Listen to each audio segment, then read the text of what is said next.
break, you need to Google search NHL 94 Sega Genesis. That's the hockey game. And that's a shout out to my fellow Gen Xers. You probably played that if you're of a certain age. All right, Gordon Monson, our first guest today on a Thursday, right out of the gates. But before we get to Gordo, courtesy of our good friends at Standard Restaurant Supply, it's your tailgate headquarters. We have 3 Utah home games left. Make sure your tailgate is ready to roll. Check them out, standardrestaurant.com or 3500 South West Temple. On a Thursday, it's time now for your opening tip.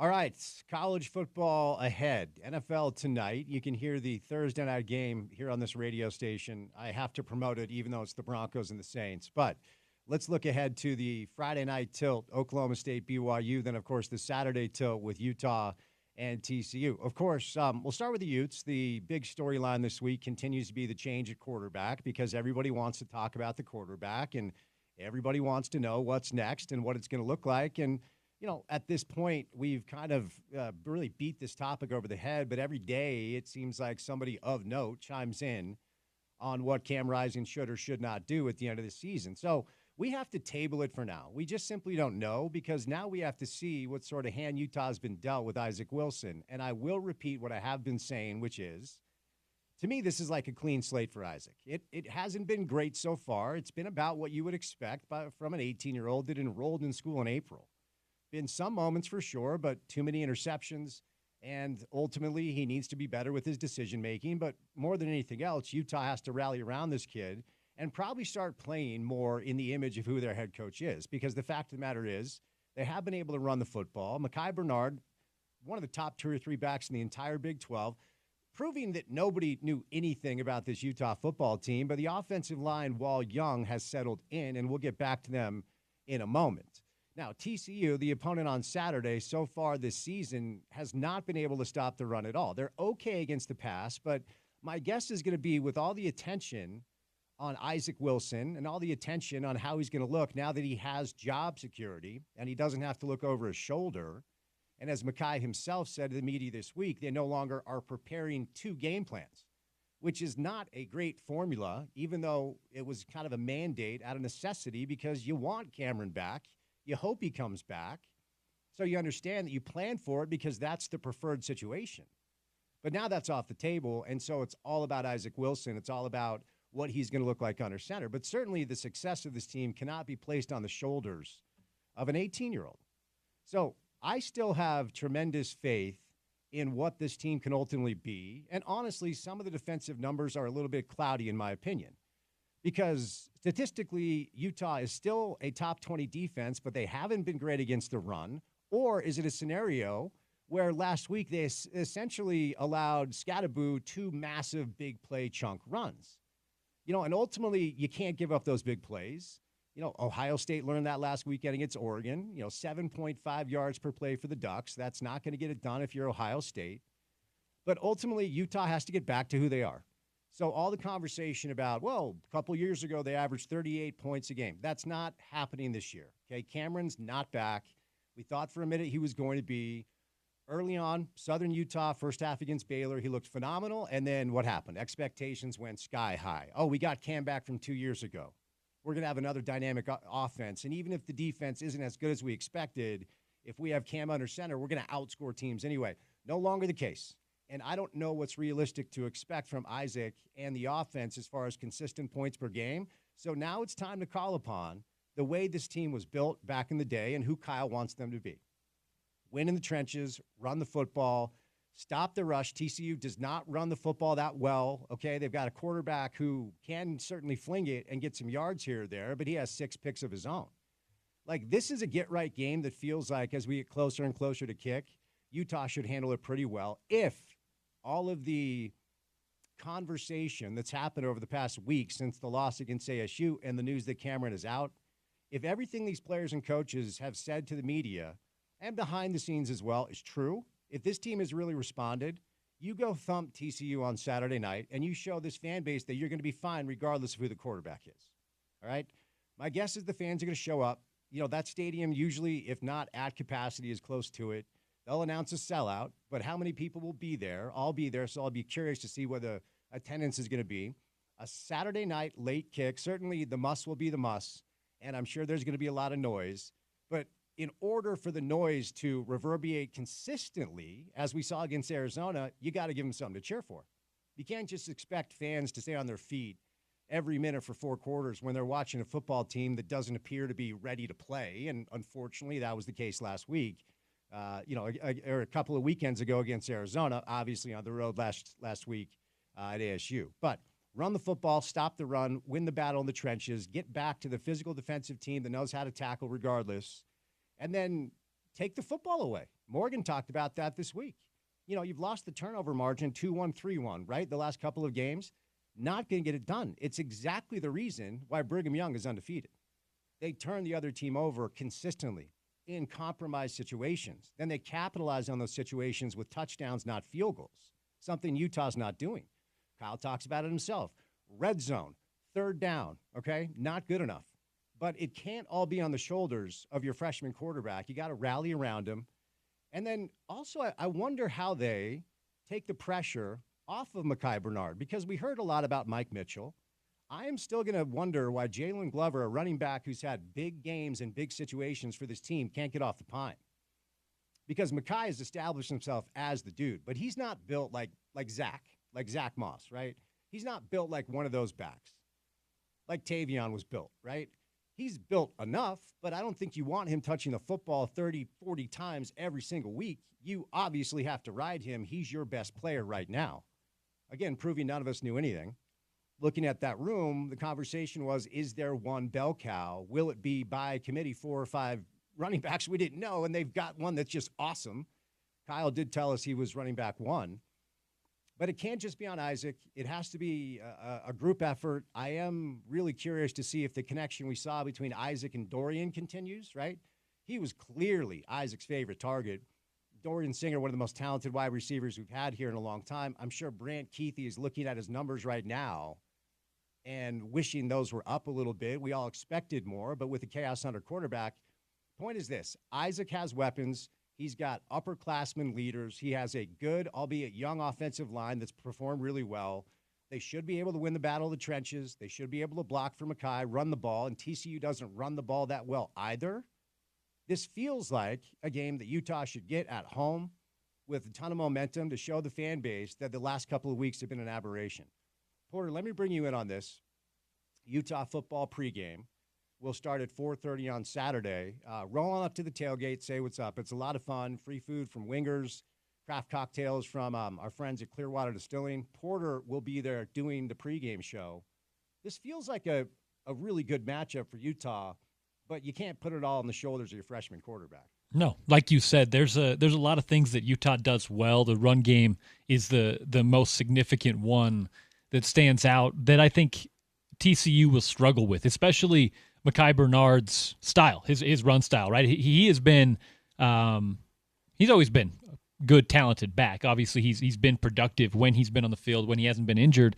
Obviously, that's been an unfortunate part of his Ute reality. But the way he's run the football outside the tackle, he's been patient with the line, developing the run blocks and the run plays. He's matured as a running back this year, where you're seeing it's not just his talent catching the ball out of the backfield and the spin moves out in open field. He's learning how to play the running back position, which is a whole different story about how good you are as a running back in open field, right?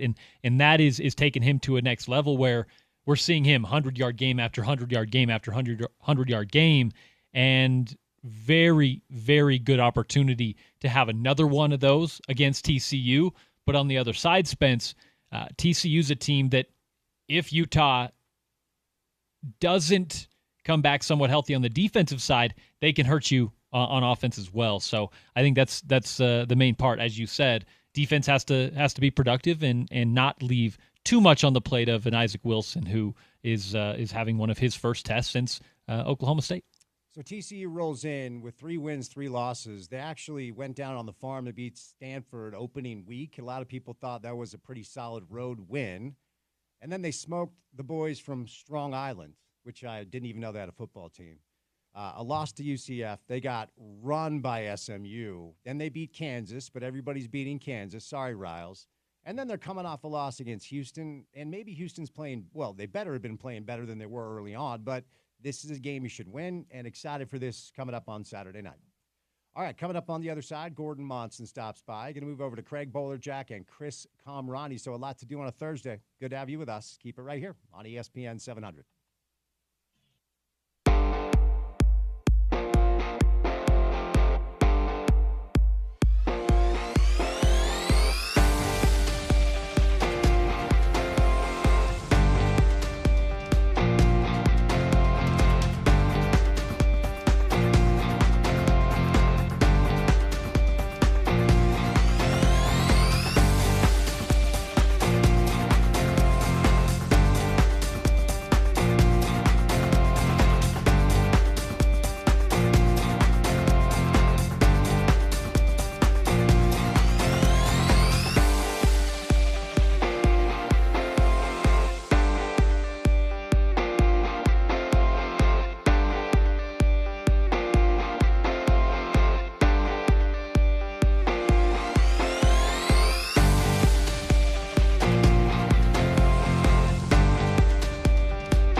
So one of the fantasy football leagues I'm in is with my little nephews. It's the main reason I'm in it. I was only in two, and then my brother was like, "Hey, your nephews want to play fantasy football," and these kids are young, so it's super fun, and all they do is talk smack.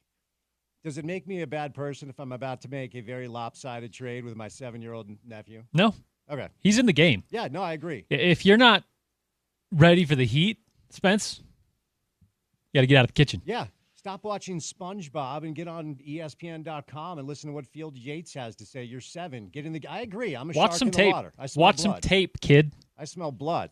Speaking of a shark in the water, over the phone today, although I miss him in studio because oftentimes he wears a hat with a shark on it.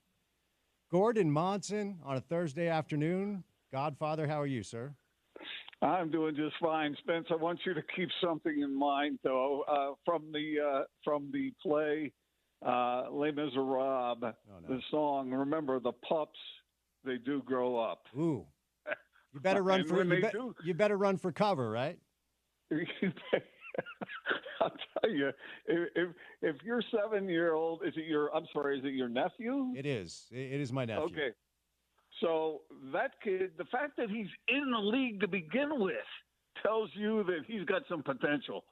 So I would tread carefully on that one. He does, and he's built like a linebacker, even at 7. So you're probably right. When he grows up, and I'll be like 60 when he's in his 20s. So you're right, Gordo. It's good advice. Yeah. Okay. But go ahead and make the trade. Fair enough. Oh yeah, no, he's screwed. Anyway, all right. Let's start with the Utah Utes, where we find ourselves with the second straight season of in 10 years what will probably be known as what could have been. So just your reaction to the biggest story here in the market that for the second straight year just feels so bad for him. Cameron Rising is done playing football, at least for the season. I wrote a column about Cam after the 2022 season, saying that he's the second best quarterback to ever play at Utah. I was so impressed with everything he ever did for the program. And, man, I wonder about this. Don't you ever sit back and think how many great athletes, how many careers were cut short or hampered by injury? I mean, none of this is his fault. We've talked about how he should have maybe run out of bounds to avoid getting hit and all this sort of thing. But, man, he's just a great quarterback. He's a great leader of that team. And for his career to be cut short like this is really – I mean, it's a kick to the gut. It really is. And so I got nothing but respect for Cam Rising as an athlete, as a quarterback, as a team leader, as everything that he's brought to Utah's program. And that being said, I don't think he should come back next year, even if he can. So we'll get there in one moment. But you just sparked a memory in me. I can remember being because you reference athletes who you loved, whose careers were cut short by injury. And I'm old enough to remember, I know you are too, when listening to games in the radio was very, very commonplace, right? And so oftentimes, if we were on a road trip, my dad would have a football game on the radio, and I remember the call of Bo Jackson injuring his hip. Mm-hmm. And I can remember the announcer later on saying, they're saying it might be career ending. This is way back in, I think, the late 80s, early 90s, something like that. And I can remember because you didn't have to be a Raiders fan to just adore Bo Jackson. He was awesome. He was marketable. He was dominant. And I remember the feeling of thinking like, I'm never going to watch Bo Jackson play football again. You're right. It happens all the time. And when it does, it sucks every time. And I wonder how many great athletes there are out there who could end up being what they could have been because of these injuries. Yeah. I mean, that's the thing about it. And it's a tough sport. It's a brutal sport. And, I mean, there's not a whole lot you can do about that. But, man, Cam Rising, one fantastic quarterback. And he's the kind of guy – we've talked about this, Spence. He's the kind of guy who really did make other players – both on offense and defense better because they knew he was in the lineup. But this up and down and back and forth has got to have taken a toll on that team as a whole. And so now I guess that question is answered for good. So let's move over now to what you brought up. And I had Eric Weddle on the show on Monday, and I found Eric's response to my inquiry about the potential of Cam coming back for an 8th year really interesting. He wasn't taking a shot at Cam. He just said it's better for everybody just to move on, right? And you have experience. You at one point you were a serial dater back in your college years. You had to break a lot of hearts, right? And we all know that about you. Does this feel like one of those breakups where it's just best for both parties just to go in the opposite direction, even though there's still love there somewhere? Well, see, you're asking. I have to think about that for a minute because it was the other person that was always still in love. I want you to behave yourself here, Gordon. I know what's going through your mind. I want you to be what comes out. There should be honor on both sides. Yes, well said. I'll say, I don't know, maybe some people want him to come back, but if he does come back, he won't have the NIL money that he obviously got this year. And I don't know. I'd be interested in your opinion on this, Spence. What do you think about the up and down and back and forth? If he came back, if he really wanted to come back, and I'm not sure that he would ever want to do that, but if he did, could he service the team in a way without necessarily being the starter? Potentially, but here's where I'm at with it, because I always try to look at this stuff like this from all sides, best I can. And, so Cameron Rising at the age of 25, if this is it for him, because I don't perceive him to be a pro football player. I don't think he's an NFL quarterback. Even when Cam was like peak Cam, we would have scouts on the show that even back then were like, yeah, maybe he has a shot, probably not drafted. Maybe he can make a team. And at this point, with another injury, as much as I hate to say it, because I know how much he wants the chance to be a pro quarterback, I don't think that's in his future. So what does Cam Rising do next year as far as the next step in his life? Is he going to get a job at Shields? I have no idea. And so ultimately, I think anybody, if given the opportunity to just, hey, come back to school, do something you love doing, and oh, by the way, you can make $1 million. I don't know, to your point, I don't know if the money's going to be there, but some money will be there. So I don't think I would blame Cameron for doing it, but I'm just not sure that that's the right thing for everybody. That's why, hence the relationship analogy, it's probably best for both parties to go their way and give each other a hug and always cheer for him moving forward, but probably time for a little bit of a split. That's where I'm at with it. Yeah, I agree with you on that. And look, he's got a great football IQ. He could go into coaching, and with the connections he's built at the University of Utah through the years, through many years, I'm sure he could get into all kinds of different fields professionally that will serve him well. So he's got a lot going for him, regardless of what happens from here on out. No, I agree with that. It's one thing that BYU does really well. A lot of those ex-athletes latch on to some of those companies down south that are printing money. They end up doing really, really well. So your point about his community certainly is well taken, and he will land on his feet doing something. He's a sharp guy, but probably the time has come for everybody just to go their separate ways. Whose heart, of all the hearts you broke, which one stands out the most back in the day that you still regret, that maybe you think about from time to time? That I regret now. Admitting that I regret it at this point might do me some damage with my beloved wife now. Because if I'm regretting that, then it makes it sound like I'm unhappy. Now, are you trying to get me in trouble? No. You're both stuck at this point. She's not going anywhere. Come on. Yeah, there's just got to be one name from back in the day. Okay, let me say it this way. You're bringing back some fond memories, actually. Oh no, I know. I can hear it. The run up to the breakup was fantastic, But the breakup itself, I do have some regrets about landing that plane a little less tactfully than I should have. Yeah, that tracks. So I do have some regrets about that, but not the fact that boom, it was over. Okay. It was all. It was kind of like looking forward, not, you can't play backwards. Sure. No, well said. Good advice as always, Gordo. I miss the life advice segments we used to do. Now, no relationship analogies necessary for what's going on down at Brigham Young as they continue to answer every single question asked of them. And at this point, Vegas still likes Iowa State. ESPN did their first 12-team expanded CFP projection show, and they have Iowa State in as the Big 12 champ, and BYU and Notre Dame as the first two out. But they're right there. And, the odds continue to climb. Oklahoma State might be the most disappointing team in the Big 12, even though Ute fans might think it's Utah. It's definitely Oklahoma State. What do you think happens Friday night, late kick, as Oklahoma State rolls into Provo? Do we see another BYU win? They're a 9-point favorite. I would expect them to win. Yeah, based on I've seen Oklahoma State a few times this year, and that's a game I would expect BYU to win. And look, that whole idea, is this team for real? Is it for real? I talked to Kalani Sitake. He knew it was was real way back before anybody else did, and he tried to talk me into it. He said, "No, you don't know. Nobody knows. I know. I'm telling you." He went on and on about it, and the way they played. You can say, okay, that might have been a fluke here or there, whatever, a play here or there. But after watching what they did to Arizona, I don't know how anybody can really doubt that team. Now, they're unbeaten. Does that mean they're unbeatable? No, I don't think that's the case.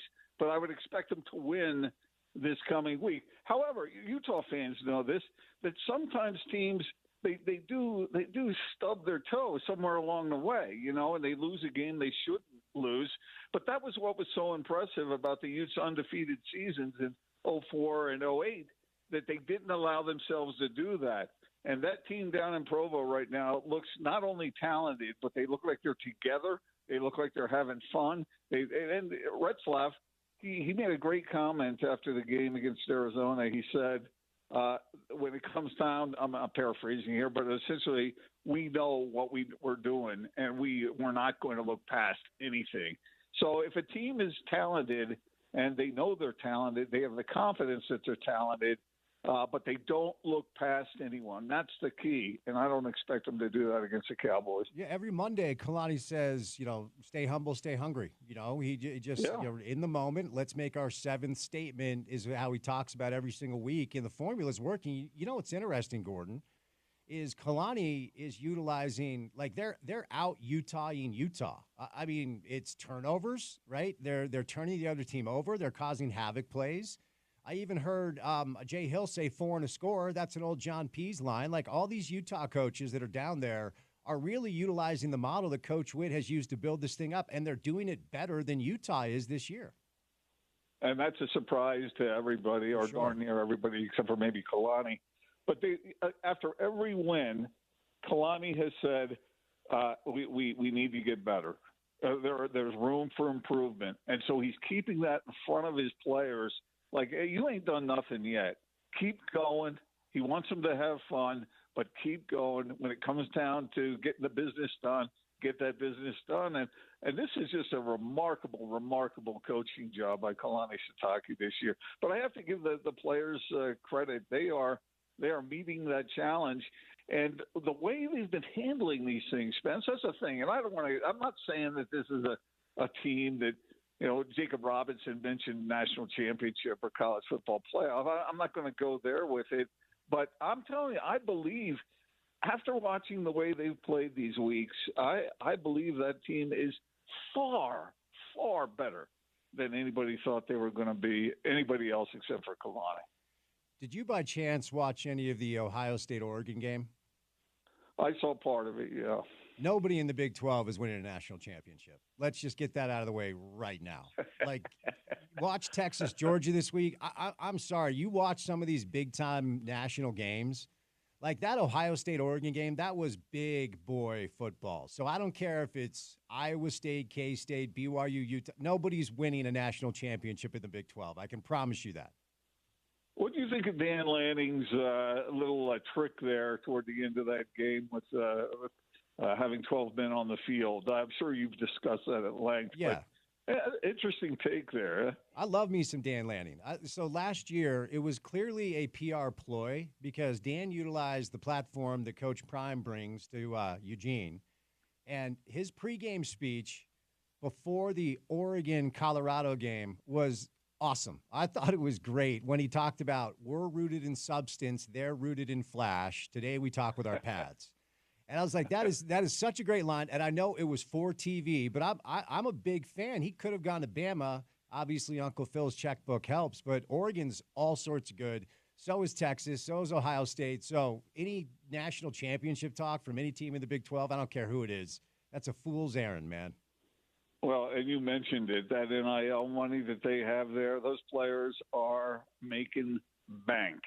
And this is maybe at some point this needs to be leveled out, because right now I think those teams, they've got they're not quite rivaling NFL rosters, but they're heading in that direction. Let me go back to the Utes here, and TCU rolls into town on Saturday night. I can remember, I think I'd been on radio for maybe 4 years, like my fourth year in radio. Game day was in town back in 2010 when TCU and Andy Dalton picked apart Utah's defense. I think it was 47-7. So a little PTSD, a little flashback.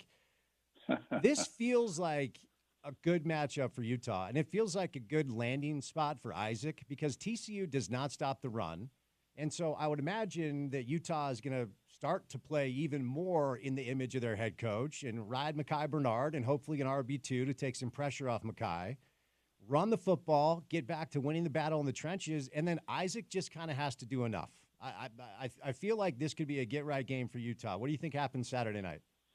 I would expect Utah. Utah is way better than they've played, and I know there's been all this up and down with the quarterback position, but I think, and the thing about it is, a lot of people want to blame the losses on either Cam Rising playing or not playing up the way he usually does, or not playing at all. This team is better than what it's shown, Spence. The Utes are a good team, but they've made mistakes. They've away from the quarterback position, and my recollection is that Kyle Whittingham usually gets these things fixed. You know, even the Rose Bowl years. Remember, they faced adversity early, and they found a way to overcome that. I would expect the Utes to come back strong now, although I still don't know exactly Isaac Wilson. Well, do you think they should use him as a game manager, like you were suggesting there? Or can they build his confidence and allow him to keep, as Kyle likes to say, the throw game in play, and not just necessarily sit back and hand the ball off over and over again? I don't know. I haven't watched the practice. I don't know where Isaac Wilson's head is at this point. But, yeah, you're going to see Mr. Bernard pick up a whole lot of yardage. Well, the term game manager makes people cringe, right? I don't think it should, but it does. For me, it's more like you cannot put the whole thing on the kid's shoulders. You know, you can't expect him to be Cam Rising 2 years ago, right? And so Utah football, in my opinion, they need to get back to doing what Kyle wants them to do and how he built this program on the ethos of we run the ball, we stop the run, we win in the trenches, and then our quarterback just doesn't screw it up. Whatever that means. If you want to call that a game manager, that's fine. And look, his arm is live enough, and we've seen Coach Ludd open up the playbook for him. It's not like he's going to, be neutered. He'll have an opportunity back there to make plays, but he's a freshman. He needs help, and it's time for the entire team to step up around him because Cam Rising's not walking through that door. Sorry to quote Rick Pitino, this is the deal now. Make the most of it. Yeah, and those guys, the skilled players they can be dropping balls and making mistakes or turning the ball over. But this is really, I think, where the guys in the trenches really come to the forefront, both on offense and defense. If that offensive line does its job and creates space for the run game, then things will be well on the offense. Same thing on the defense. Like you mentioned, Morgan Scalley has said it 1,000 times, as has Kyle. Their number one priority on defense is stop the run. And if you can do that, you can manage the rest of whatever's coming at you. And I think that's particularly important for the Utes in their situation of late. You know, Kyle, you've covered Kyle for a long time. And there are more than a few people. And this actually comes up often in other markets on other shows I'll listen to. People around here are scared to say it. And I don't know if he's retiring this year. I have no clue. But there are a lot of people that surmise that this is the year. And if not this year, we know it's soon. Morgan now has the moniker of coach and waiting back. Do you think, and I've talked about this all week, so we had a college football analyst on from CFP on Tuesday that now thinks Utah is a 7-win football team this year. If Utah wins 7 games, they go 7-5, and they go to some, podunk bowl or whatever, Do you think that changes the scope of what Kyle will do this offseason, not wanting to go out like that? Or does it – it may not even matter because that dude doesn't need to accomplish anything else. But if Utah stumbles into the gates this year, do you think it affects Coach Witt's decision? That's an interesting point because before the season started, what did we hear, Spence? Everybody guessing. CFP. Well, Kyle goes. Yeah. If he goes to the college football playoff, then this will be the year that he hangs it up. There's just so much speculation about that because Kyle has said over and over again that he's not going to coach into his later years. His dad passed away at 64. I think that's very much on his mind. He's got grandkids. He's got family. He's got reasons to live beyond football that he's looking forward to doing that he hasn't had time to do. So I don't think it's that far off. But I don't even really think the record matters at this point. I think if he decides it's time to go, he'll go, and it will have nothing to do whether they're winning or losing. Yeah, I tend to agree with that. All right, Gordon, we've revisited this topic every time you've joined us this week, and it probably takes a little bit of a turn this week. If tomorrow it's Utah, BYU, neutral field, who wins and why? Boy, that question has gotten a whole lot more complicated, hasn't it? Yeah, it has. I thought if the Utes had Cam Rising and he was playing the way Cam Rising can play or does play normally, that especially at Rice Eccles, I would pick the Utes. Now I think BYU's got the edge. But, that game's at Rice Eccles, and so how's that going to go? We know how these rivalry things happen. Yep. It doesn't even matter who's the better team, although that certainly helps. But, man, am I waffling or what? I guess I would say at this point I give the nod to BYU. Well, it's hard to argue against that based off of the results. That's all we can now. I still think like some of the noise surrounding Utah, I'm not here for. I still think like there's a lot of conversation about the defense not stopping the run. It's not wholly unfair to bring up, but they've been without 3 of their front 7, and they've been out with without their best pass rusher and Connor O'Toole. Karene Reed, some would say he's like the Cam Rising of the defense. And the Fillinger kid has been great, so they still have talent up there. But if they get healthy with their defensive front, I still believe the defense ultimately will settle in to be as nasty as we thought that they were going to be. The question just lies on the offensive side of the football. Can they move the ball with a true freshman quarterback? So there's a lot of noise right now surrounding Utah that I don't think is necessarily fair. I still think there's a chance that they turn it around because we've seen it from Coach Witt's teams before. In 21, they lose to BYU and SDSU, and they win the Pac-12. So I'm still holding out hope for Utah, but I'm entirely convinced that BYU is good. That's just where I'm at with both programs. I'm with you 100% on that. And anybody who's still doubting that hasn't been paying attention. Right. About the way BYU is doing what it's doing. Look, forget about what we all thought before the season started, and that's what people have to get rid of. Because in their mind, they're going, BYU can't be this good. They can't be what we've seen so far. And look, I mean, open the eyes and realize, see what's really happening. They beat Arizona. That's a team that Utah lost to. They beat Kansas State, which is a really, really good team. And those are no flukes, man. People thought because of what happened in the Kansas State game with the crazy punt returns and the turnovers and things that were outside the box. No, I mean, BYU is showing that they are making those things happen. When they beat SMU down there, it was like, okay, so maybe SMU is not that good. No, SMU is good, and the Cougars beat them on their home field. So, yeah, I mean, this team is for real. Although I do agree with you that Utah is, as I said, is far better than what we've seen so far, and I would expect them to get it together, even though their leader on offense is out of the question now. Gordo, thanks for the time, my man. Have a great week, and we'll chat soon. Okay. Yeah, give Bowler a hard time for me, will you? You know I will. Gordon Monson, right. longtime columnist of the Salt Lake Tribune, my old radio partner on our old show. We do the Big Show, Big Hour every Thursday, oftentimes with the two of them together in studio. But Gordon's old and is cold. He wants to stay inside and eat some soup, and that's all right. Brought to you today by Clearwater Distilling. Clearwater Distilling is the only distillery in Utah County open on Sundays. Great spirits, tasting room, the nicest crew around. They have their limited release Wednesday whiskey batch number 2, mix of their bourbon and rye whiskeys. Try their Scandalous, their Renee, or their vodka, which is now in most state liquor stores. Football season, of course, is here. Clearwater is the official spirits provider for our VIP ESPN 700 tailgate we have at every home game. Do yourself a favor, check out the tailgate, or schedule a tour and tasting in their Victorian tasting room. It makes a great date night or a fun activity anytime. Authentic vintage prohibition prescriptions and decor. Try their Scandalous, which is a no sugar, no additives, great tasting grown-up version of cinnamon whiskey. They have ultra premium spirits mini with a unique twist. Try their Renee or their Josephine. Their Lorenz as well. You can buy their spirits in state liquor stores online, or take a trip to their beautiful distillery. Just grab some booze, some local cigars, and immerse yourself in the Clearwater distilling culture. More information can be found at clearwaterdistilling.com. They're located at 564 West, 700 South, down in Pleasant Grove.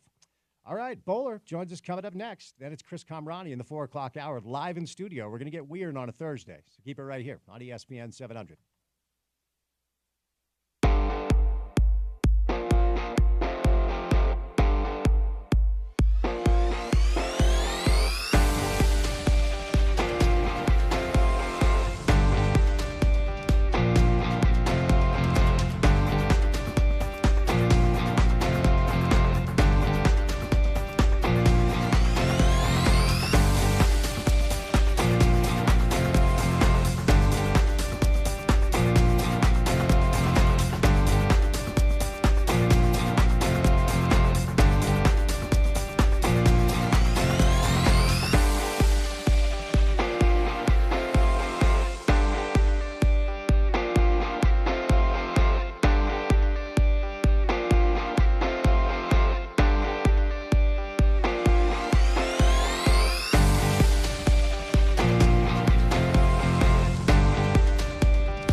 The answer is no. It's distasteful.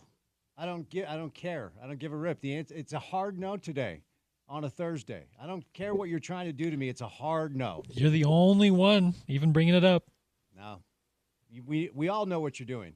You're being a bad influence. Craig Bowler-Jack, usually live in studio with Gordo, but Gordon hopped on the phone last segment, so we continue our big show, Big Hour, brought to you by Big O Tires. Now it's our pleasure to catch up with the TV voice of the Jazz, the legend himself. Bowler, happy Thursday, buddy. Spence, how are you? You guys having problems there? You and Porter, man? You want me to mediate? Well, he played a Def Leppard song because he wants. No. Yeah, exactly. Yeah. I know where that's going. Yeah. You know, way to go. Yeah. You know, I know you want to maybe share that little piece of, I don't know if it's comedy, but just insight. But yeah, probably better not. Yeah, I'm not. You know, it's a dumb joke. It's like, you know, what has 9? You know what? No, I'm not going to do it. I'm going to stay away from it. You can't control yourself. No, I can't. I just did. I showed you I could. All right, Craig. How about a little Jazz preseason action? I mean, look, it's preseason, right? We all know the deal, but I think it's fair to say there have been some fun games, some close games, and the crowd was even into it against Sacramento. So one more Friday night against Portland. But what do you make of the 4-1 preseason start for these Utah Jazz?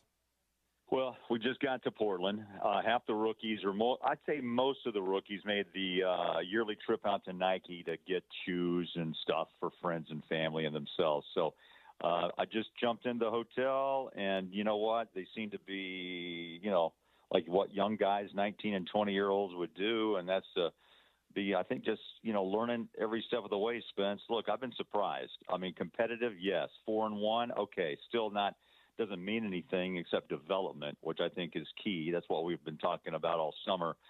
But there's been some good things and still some issues that have to be addressed. And, you know, despite the win against Sacramento that had a real good feel to it, the crowd was definitely into it. You still got to do something with turnovers. I know they're young, but I look at the fact that, you know, the 25 turnovers allowed 32 points in that game. The Jazz, you know, held on to win 117-114. But when you look at the turnovers, it's really not the youth. It's actually the vets, Marketing and Clarkson combined for 11 of those 25. So you can look at that any way you want. Are they not used to having new faces on the floor? Is their timing not you know, up to what it should be? But I was impressed that Taylor Hendricks didn't turn the ball over. Sensabaugh didn't turn the ball over. And there's been, you know, some bright spots. But turnovers still, I think, have to be the centerpiece of just once this team hopefully gets more in tune to who they are and knowing tendencies of their teammates, that number will drop. In fact, it has to. Issue last year, by the way, as you know, at the second half of the season when they went totally with the youth movement. So, but there's been some good stuff. Hendricks has had a moment or two. Sensabaugh, Johnny Juzang, when he's on the court, has been incredible from three. They've been able to blend vets and JC and John Collins, and they seem to kind of maybe got the rotation down a little bit. I'm you know, tomorrow night, have no idea what will do. I would hope they continue to just play and get better and get to know each other, their tendencies on the floor and how they cut and where's the pass going to be received. All those little things that make a big difference. So we've talked about this and we'll continue to talk about it. I certainly am going to cover it on my show quite a bit because it's a big year for Walker Kessler. And last year, you know, the numbers dipped. It wasn't some massive fall, but most all of his numbers dipped a little bit outside of blocks because that is his superpower, to protect the rim. But it's year 3, and this is when, as an organization, you draft a player, and year 1, you just kind of see what sort of hand you've been dealt, give them a lot of space because you never trust rookies, and then hopefully they surprise you, and you hope for a jump from year 1, year 2. We didn't see it from Walker, and so far in the preseason, I like that Will is starting him instead of John. I think that's the right call, and, you know, 4 blocks the other night, 9 boards. He's had a 15-rebound game. And he's staying within himself offensively. I want him so badly to finish with force this year. You're 7 feet, you get the ball, drop step, go dunk on somebody. No, like, running finger rolls. Like, play like a big, play like a pivot because that's who you are. And again, just preseason, but so far, I think there's a lot to like about the way Walker's approach, the opportunity it looks like he's being given by Will. Yeah, I totally agree. I think he's a great guy, first and foremost, but you can't let that define you on the court. What I mean by that is it's good to have a little nasty, right? You want to, like you said, take the ball up and rock the rim and take a glance back at who you just posterize and make a statement. I think stronger hands, I've seen that more. He's rebounded better in traffic in the preseason, Spencer. You know what? He's killing it at the rim. I mean, his percentages are sky high, nearly 80%, somewhere in that range. And, yeah, he's rebounding the ball, and I'm glad he's hanging on to it and not letting it in a crowd be taken away. So, I've been keeping an eye because this is something we talked about, too, in the summer was he's a pleaser, and Will's talked a lot about this. Here's a guy that, kept looking at the sideline and wants, I think, to know that he's doing okay. Well, look, you just don't have time to do that in this league. And the fact is, if you do have a blunder or a bad play, the growth that I'm looking for is that you just play on and you bust your tail down the floor. He has run, I think, Spence, really the floor well, and he's been rewarded several times by Keontae, by Bryce, and other teammates when the guy gets out and runs. And I think he feels better about himself when he makes a big play. And it's not going to happen every time, but he's got to be able to bust his tail and continue to run. And the pace of this team's intriguing, too. It's a fast-paced league, but the biggest issue is to improve defensively on transition defense as well. And you see a little bit of improvement in that. You only have one way to go, and that's up after being ranked dead last in the league last year in defense. But I've seen some improvement. I've seen more hustle. I've seen more speed. I've seen more defensive impact at times, but then there's that 1 or 2 minutes that they tend to tail off and the turnovers occur and they let teams back. So I think that'll be a real focal point as we get into the first 15, 20 games of the season. So it's always interesting to watch how the league evolves from an offensive standpoint as far as who is your best offensive player, who's your focal point, who runs the offense? Is the offense formulated through, this best player, that best player? Once upon a time, it was Biggs. Once upon a time, it was Kareem and Wilt and Russell and all those guys. And then it moved into this phase of where it seemed like every team had a great wing. You call it a shooting guard, a small forward, 6'6", 6'7". And ultimately, that was the type of prototype you want. The archetype was Michael Jordan, of course, and then right. The Kobe years and Dwayne Wade, and like everybody had a great wing. And now the league is really interesting because it just depends on the team. Like Golden State goes through Steph, Denver goes through Jokic. So like San Antonio is going to go through Wembanyama, and we could ultimately go down the list. Memphis goes through Ja. Not every team needs that great offensive wing that once upon a time felt like a mandate. But it's still very much a thing, and more often than not, you're going to need, because you referenced the defense, more often than not, you're going to need a defender that can push back against a Durant or push back against a Shea or push back against a Brandon Ingram or whoever the other team's offensive wing happens to be. There are several top-shelf offensive wings in pro basketball, and that brings me to Taylor, who is the guy that has the measurables to play that role. Now, Lowry can a little bit. He's big and strong, but he's limited as far as his lateral movement goes. He doesn't keep up with the faster wings, but Taylor could if he grows. Can he grow into the spot where the Jazz would have a wing defender that can make all these wing offensive players throughout the landscape of the NBA at least somewhat uncomfortable? Well, they're going to get data points on that, Spence, to your point. I mean, that's the guy.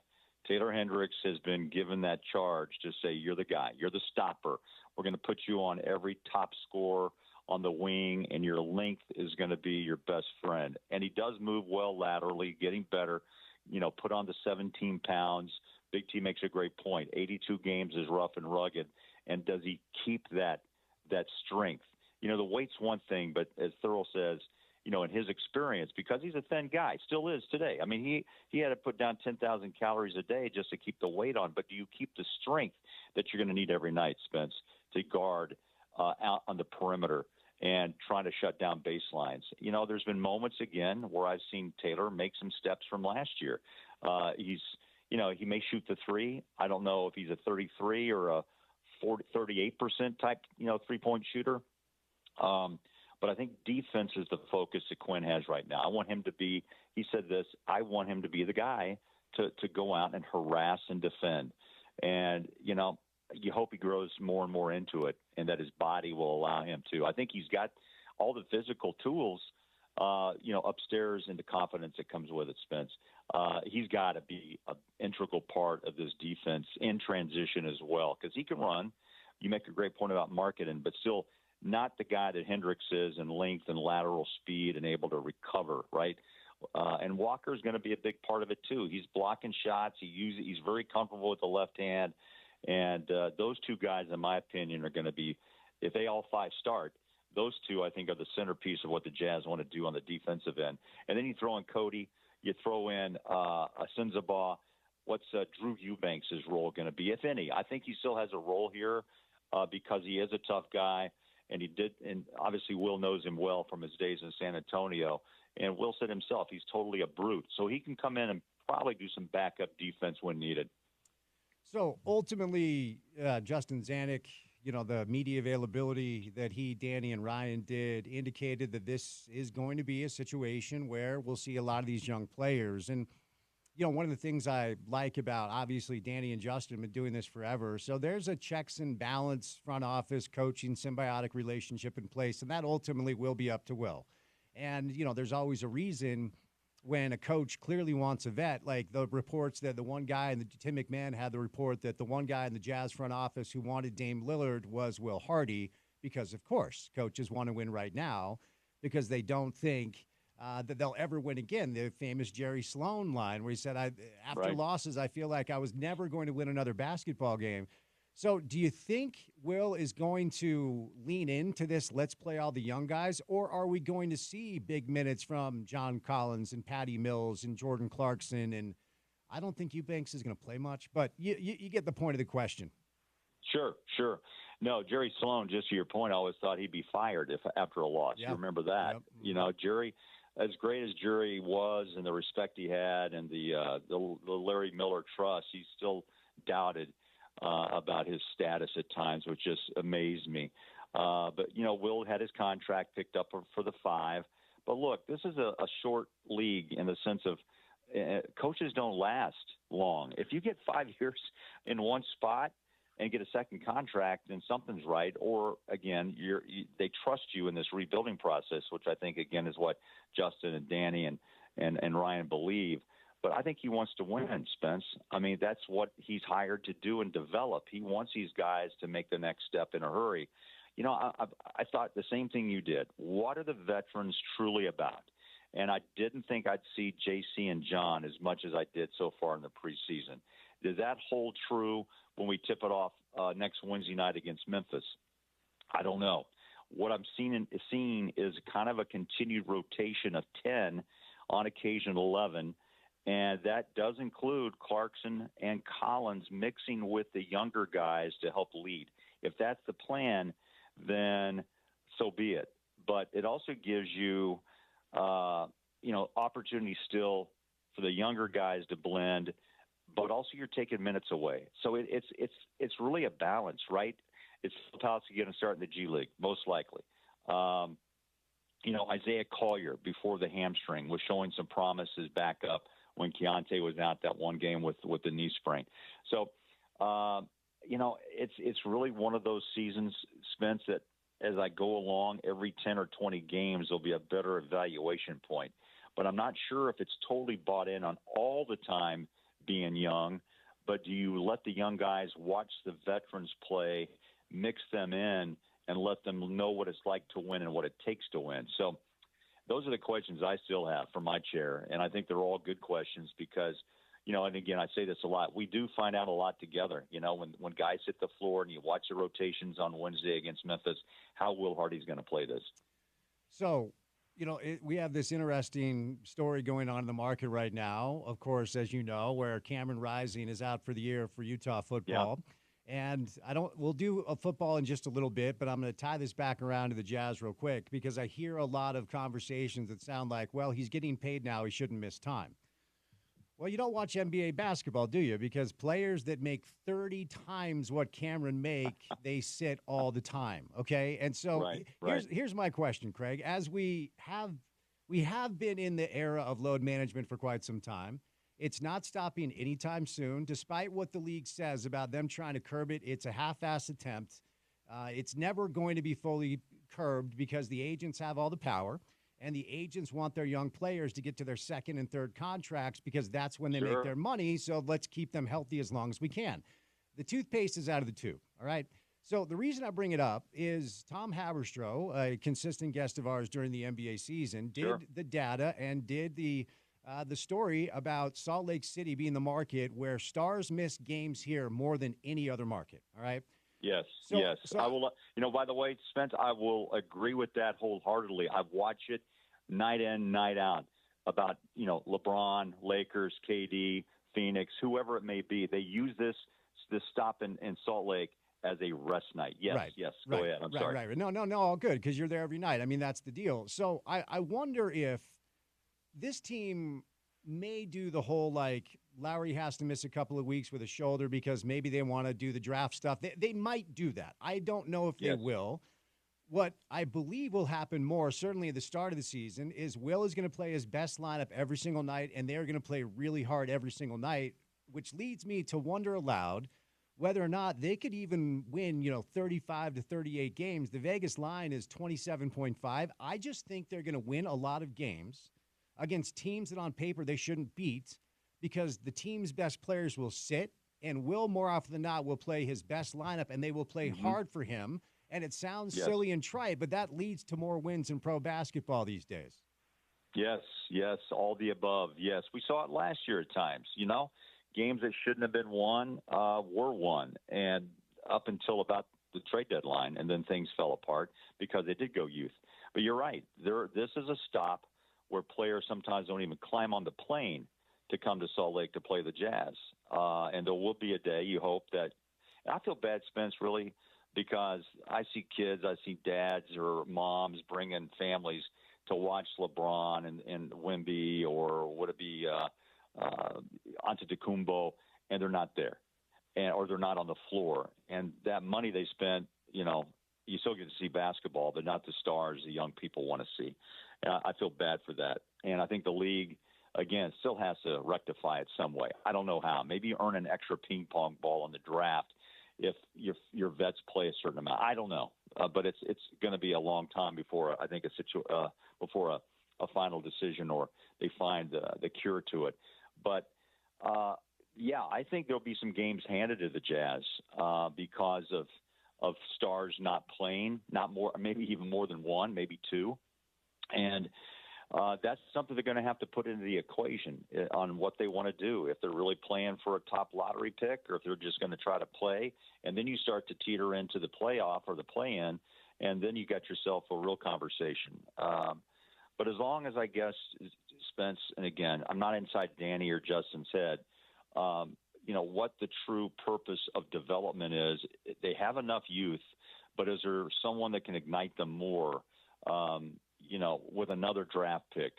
And obviously we know who that may be, kids at Duke. But it's just going to be interesting to me. I don't know if they want to go after another vet, or they're hoping that someone pops or two of these guys pop and become regular rotation players that are going to make a big impact on this franchise moving forward.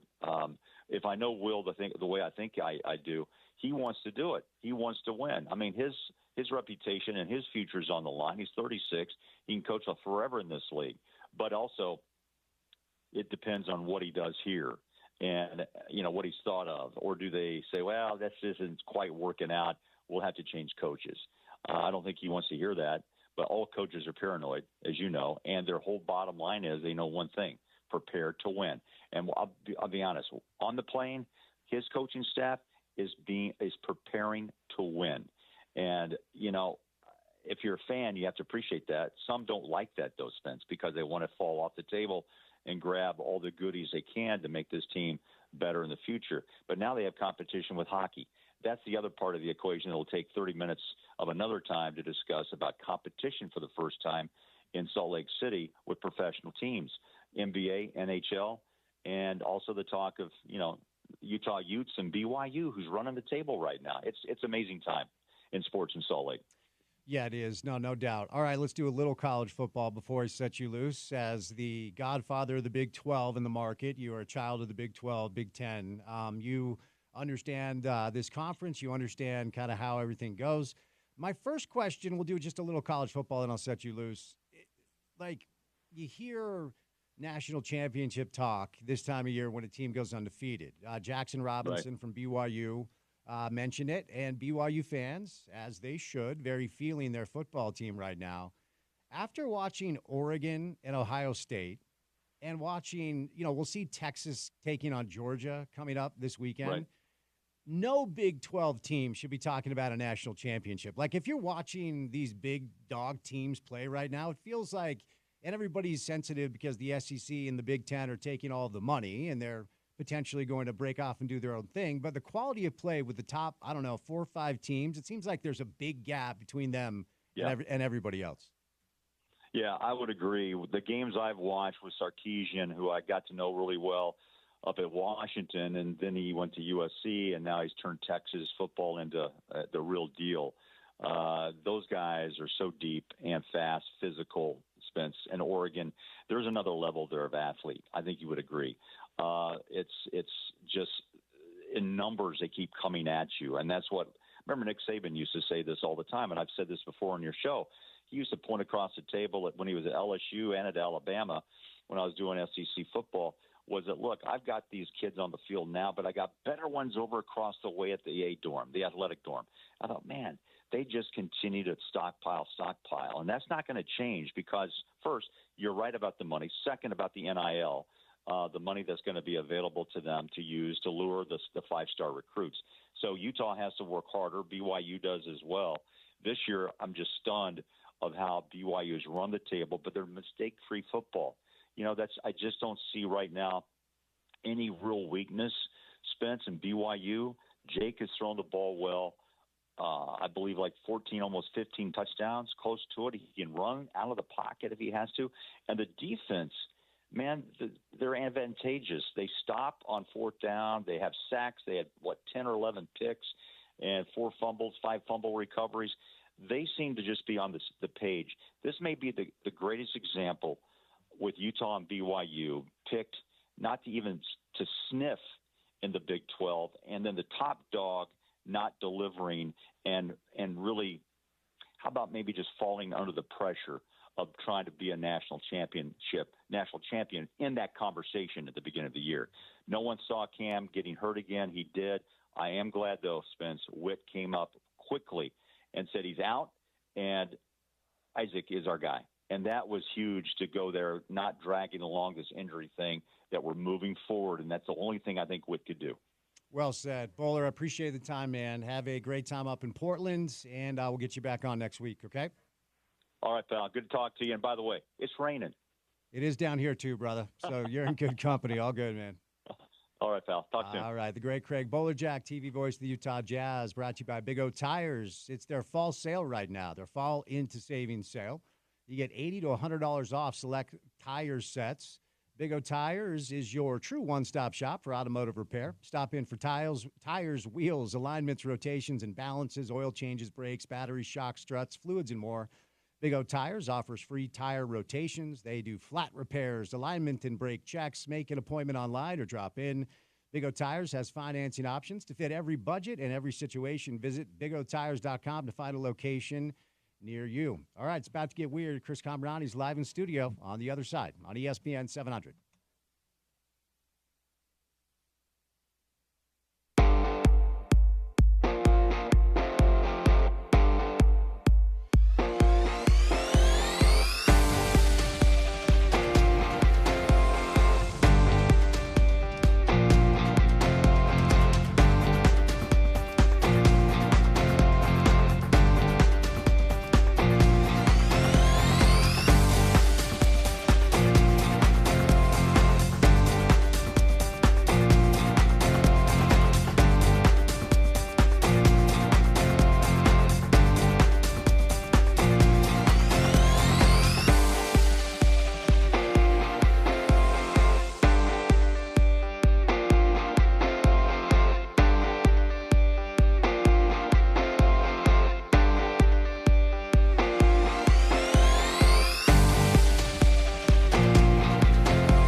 folks are looking for the end of that long white line. Gonna head for home. You and I are both fans of the sunshine.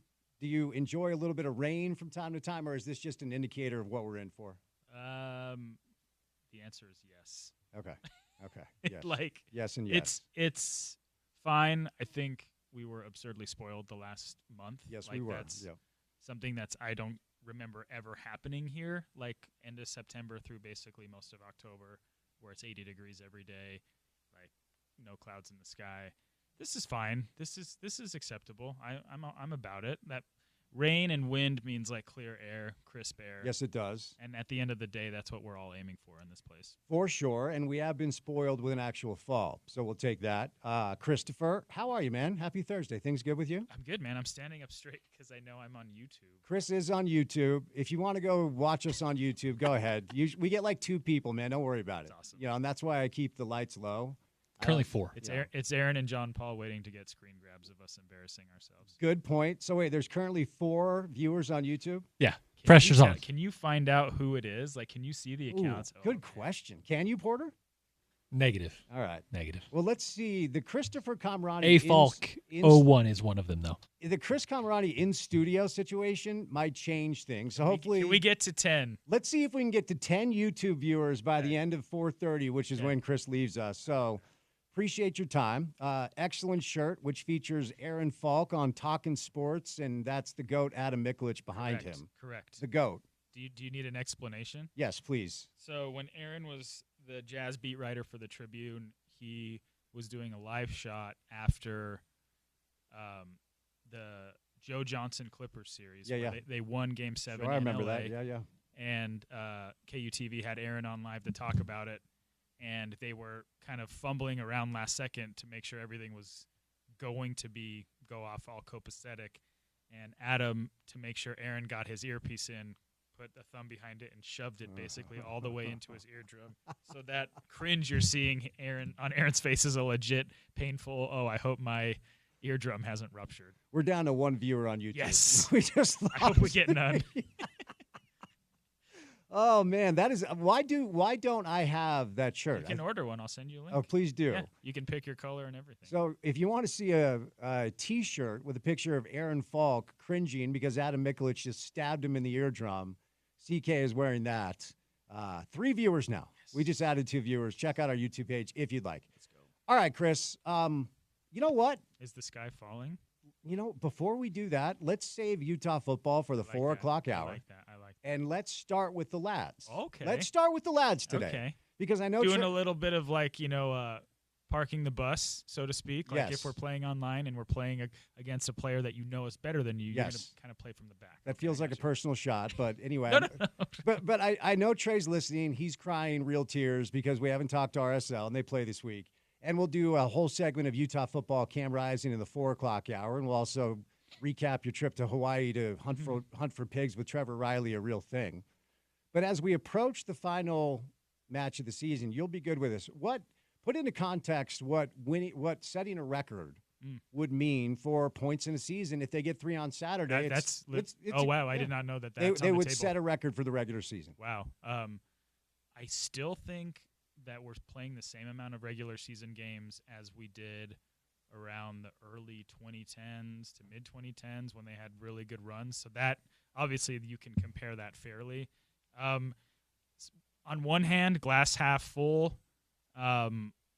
Despite a very lackluster last 2 months, the fact that you can still achieve that is impressive. Yeah. Glass half empty. If they don't hit the skids in August, September, and October, you wonder where this team could be. Honestly,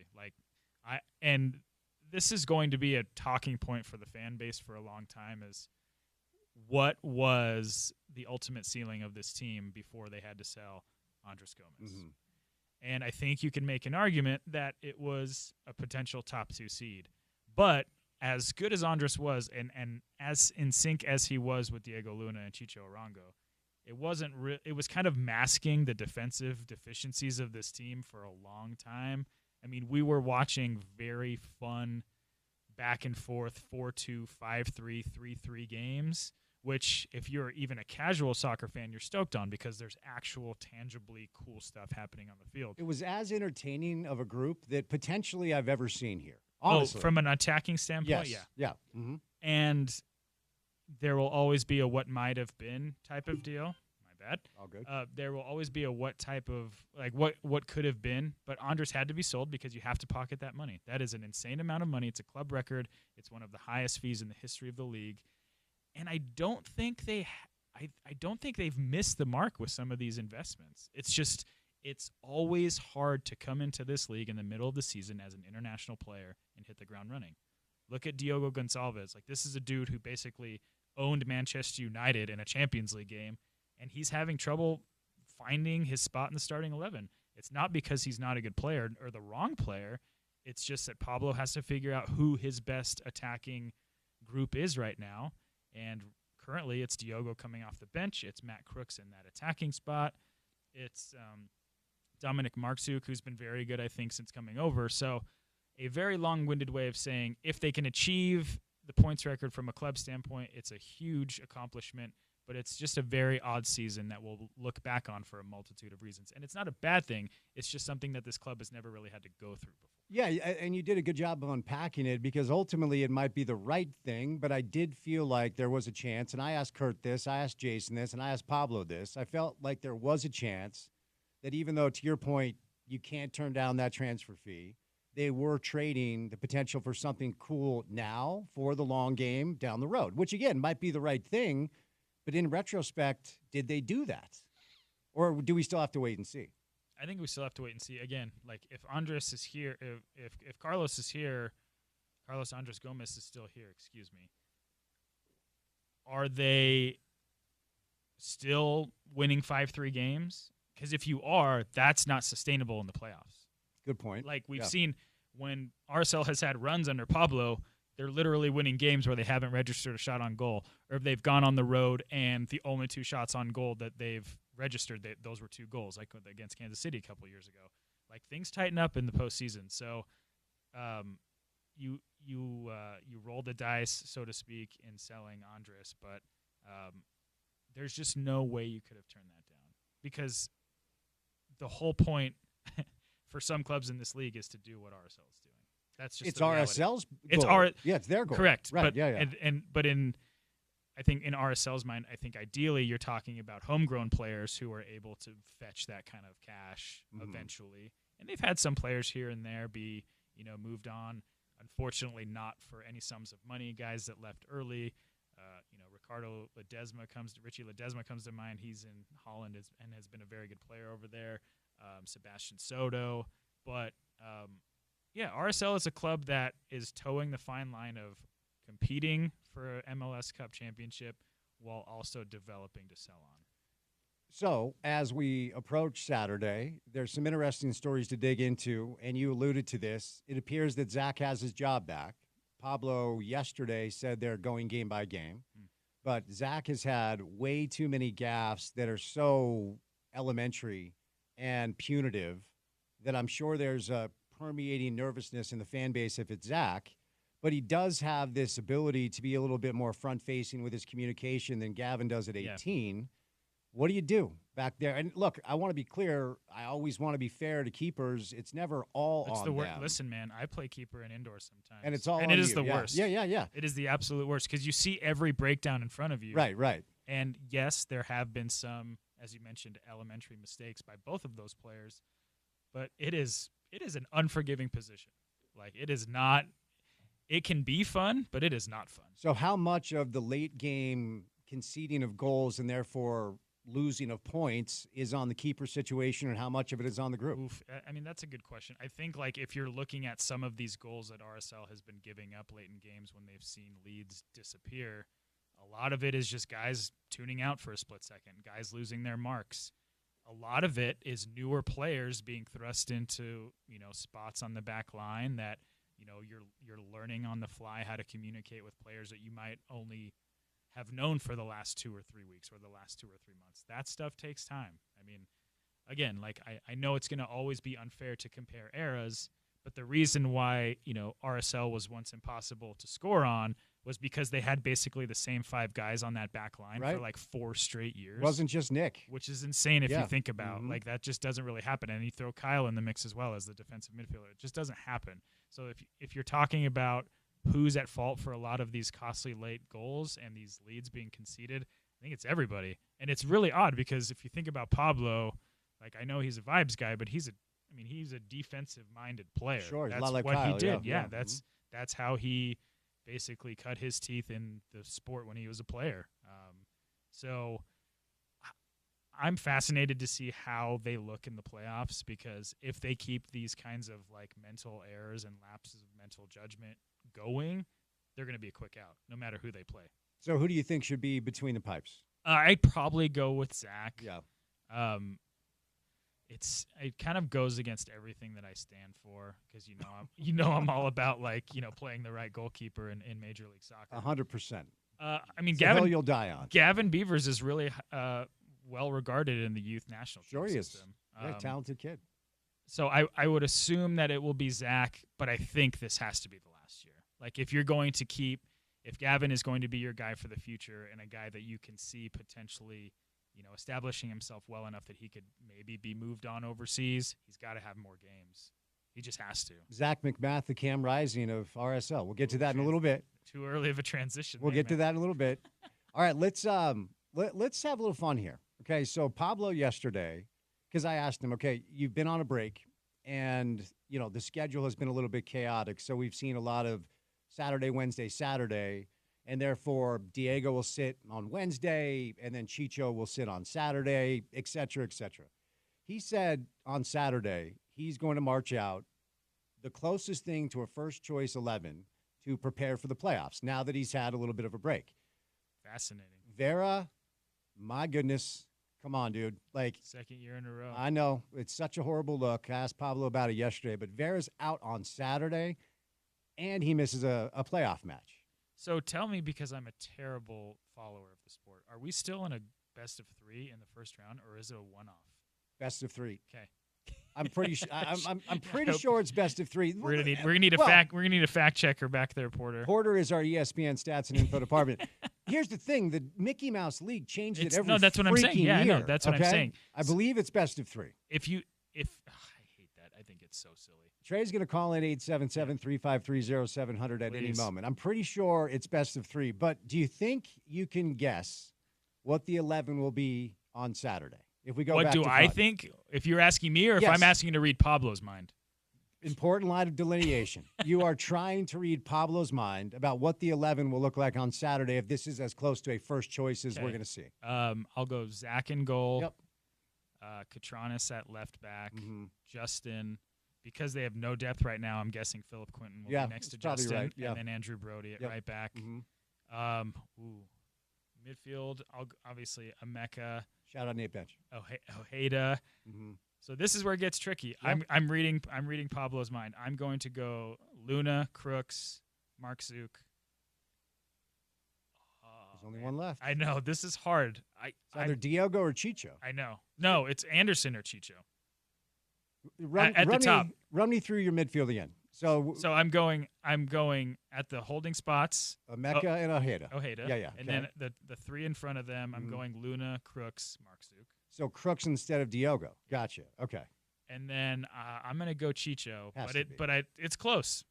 You think it's close? They've looked better with Anderson Julio. I'm not saying it's right or wrong. I'm just saying that's the hottest it takes. They just have looked better with Anderson Julio than Chicho for the past several months. How have they not? Chicho hasn't scored in how long? July 17th. He's 1 goal away from breaking Sabo's record for how long? 4 months? Do you think there's any shot that there's a chance he doesn't break it. You think that Pablo sits Chicho on Saturday? Could. Yeah. Wow. Breaking news. CK, Chris Camrani. If you're talking about, if we're going off of our guy who is a vibes guy. He is a vibes guy. But results have come this year too. Results have come. Yeah. But I'm just saying it's kind of what have you done for me lately? And the last couple games, it is so obvious that Chicho was so in his head that I don't know. I honestly don't know. Who gives you the best chance to win right now? Are you going with your superstar striker who is terribly out of form. Don't Coach Witt on me. Best chance to win. I'm just saying. I don't think you're wrong. You're asking me to read Pablo's mind. If it's me, I'm going pure FIFA. Give me the highest overall rated players, and then let me hit turbo and see what happens. Yeah, okay, we're on the same page then, because that's what I would do. And do you think? Because I can remember I had you on. I think it was just a couple of days after the suspension was announced, and I remember when I got the alert that this was a deal, and you see things like that derail seasons all the time in any sport. Do you think there's still something there with him? Probably. Because he is just not. Well, and then he got injured right as soon as he came back. That's true. He pulled his hamstring. There was a stretch, Chris, where if he only scored one goal, you're like, what's up with the dude? And now he hasn't scored since mid-July. Well, he had some telepathic stuff going on with Gomez where they were just always on the same page. I mean, I think him moving really, really hurt Chicho's just connectivity. Yeah. I would have to ask Trey, but I wonder of those 17 goals, how many were direct assists from Andres? Let's go to our ESPN stats and information department for an update on the first round of the MLS playoff format. Yes. So first round, of course, is as it was last year. Round one, best of three. Of course, RSL misses the wild card, so that's where they'll start. All right, so best of three. And home field advantage, home pitch advantage, as it were. I believe that's on the line. Because you know what's interesting, Chris? On Saturday, we have RSL taking on Vancouver. And then we have Seattle taking on Portland. RSL and Seattle. It's a derby. It is. RSL and Seattle are still in the mix for three. Yep. And Vancouver and Portland are trying to avoid the wild card, which is a one-match elimination. Yep. And those games, they first kick is at the same time. Listen, man, I think if you're RSL, honestly, you want to avoid Houston at all costs. They just have their number. I don't know what it is from a tactical standpoint or whatever, but you've seen different pieces come and go.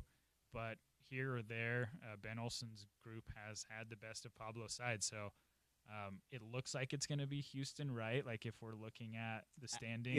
If it started today, 4-5. If RSL wins and Seattle loses, RSL will move up to third. Where's that Seattle game? Seattle, that is in Portland. So RSL's at home, Seattle's in Portland. And if RSL moves up to third, they could see, as JP would say, the Crapids. Ooh. The hated Crapids. I mean, that would be good. Yeah. That would be good. That looks like it's either going to be Houston or Colorado.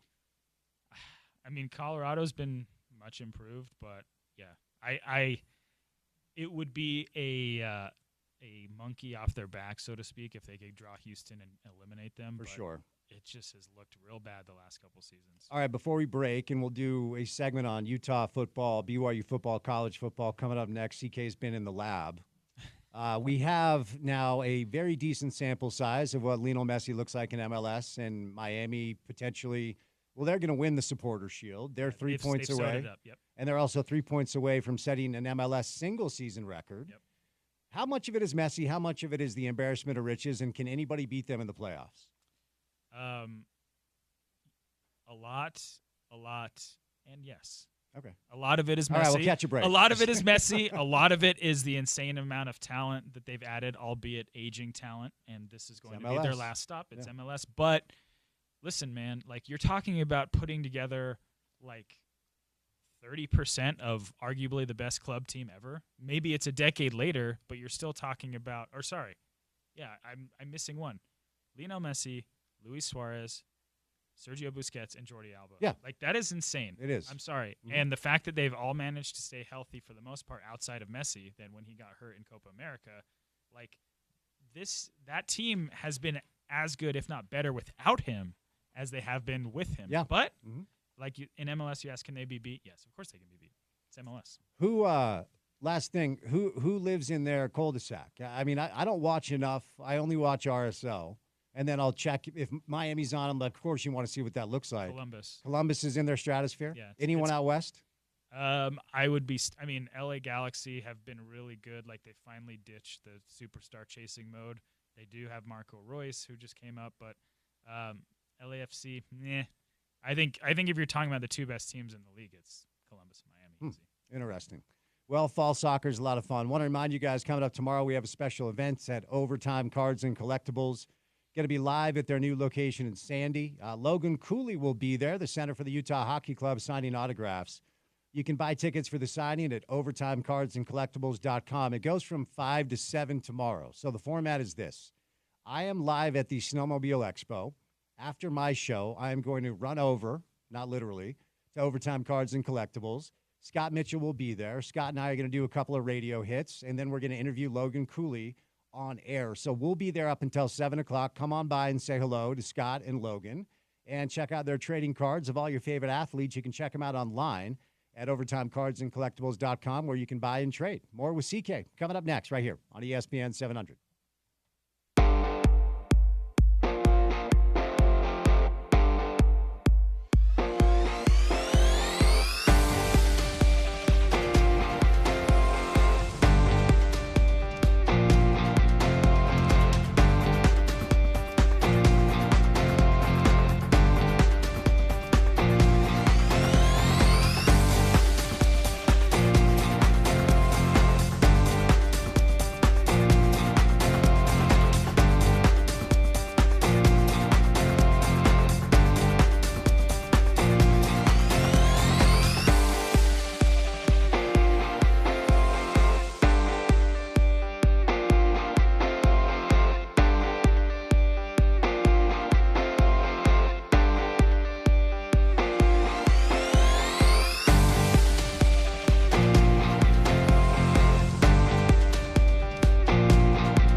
Was this in Clueless, the Alicia Silverstone movie?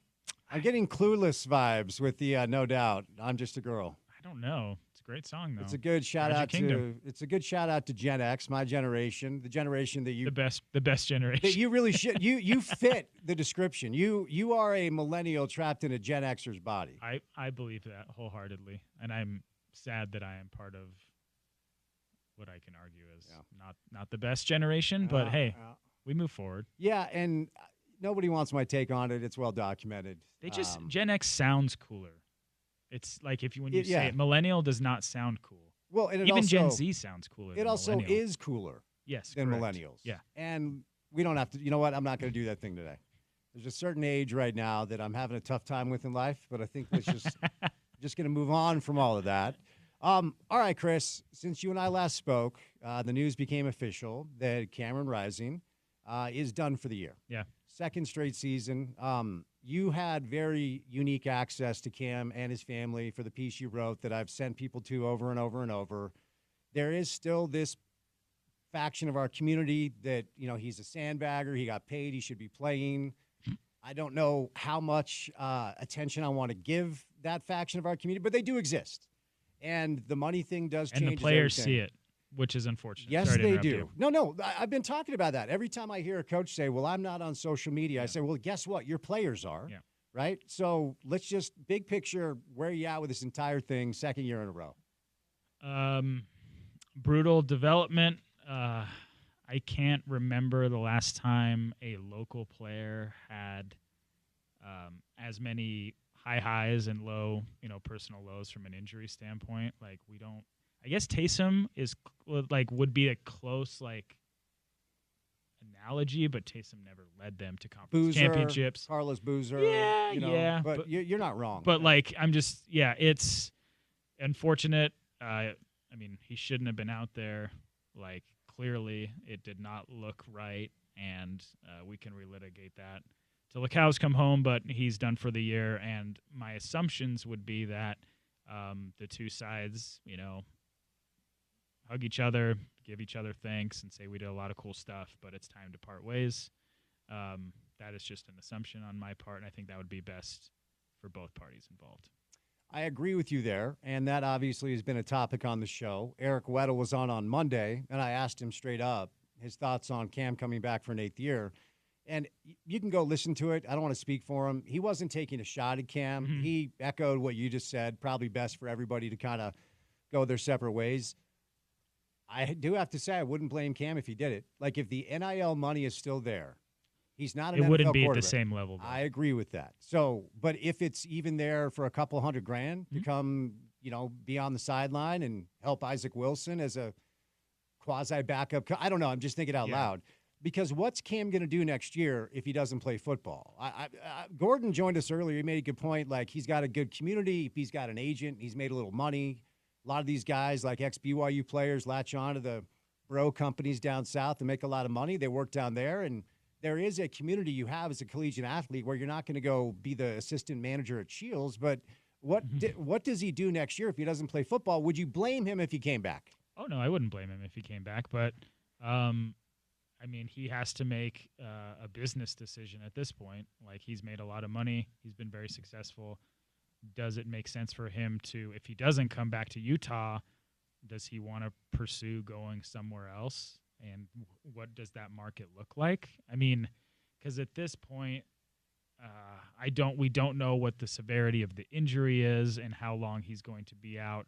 Now, when Kyle says he's out for the rest of the year, we're talking 6 games, which is basically 2 months. So I would assume it's nothing serious. We haven't heard otherwise, but Cam has made it very clear to me. His folks have made it very clear to me that, he wants to give the NFL a shot. I'm not comparing the two before the two people watching on YouTube go nuts. Five.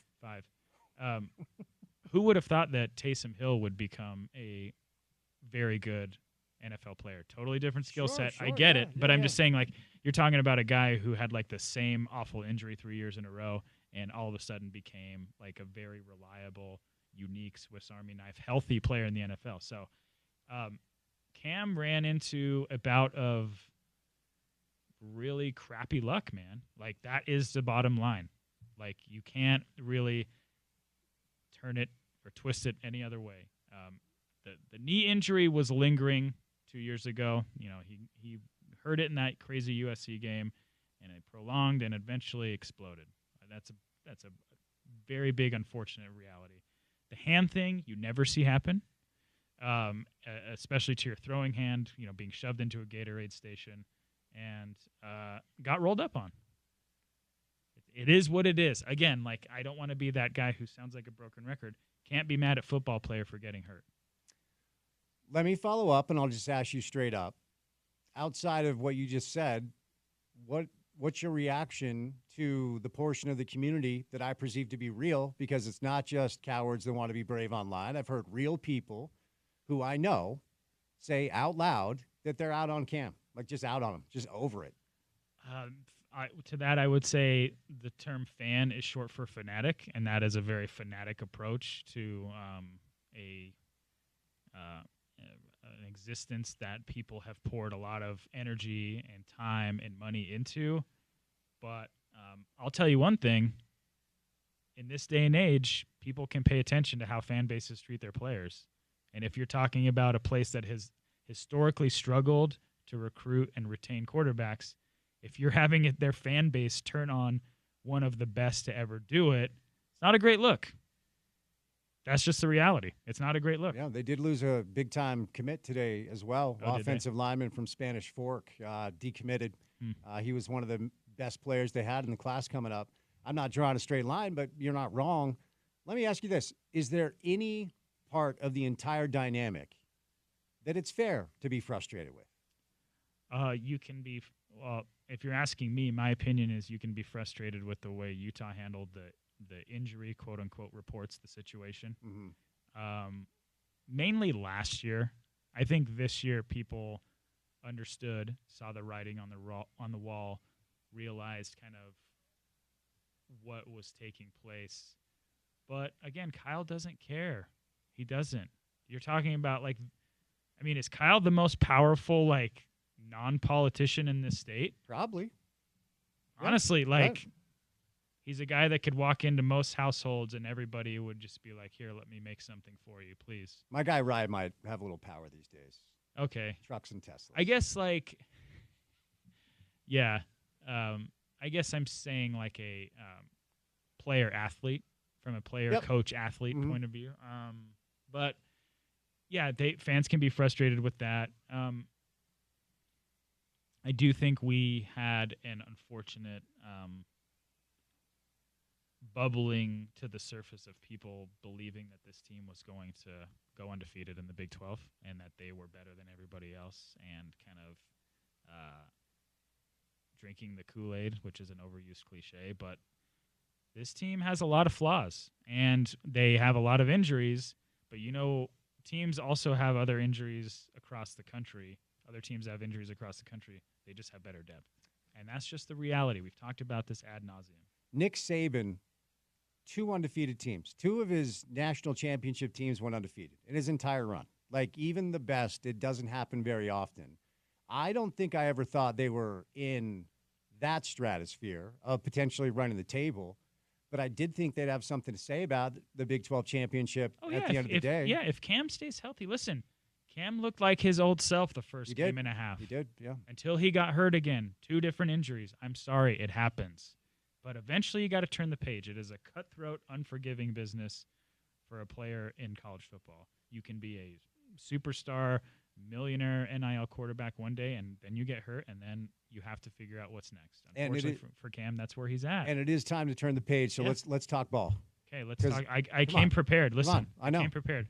Okay, where do you want to start, offense or defense? I want to start with the dynamic on Saturday night where TCU is not great against the run, okay? They're, I think, 116th in the country against the run. And you can't put everything on the shoulders of your freshman quarterback. I think we see Andy Ludwig and this entire approach go old school entirely. You got to start winning the line of scrimmage again. You've got to be better against the run, and I think we're going to see a healthy dose of Mekhi Bernard, and I think they're going to do everything they can to surround Isaac with the help he needs instead of making him be Cam from 2 years ago.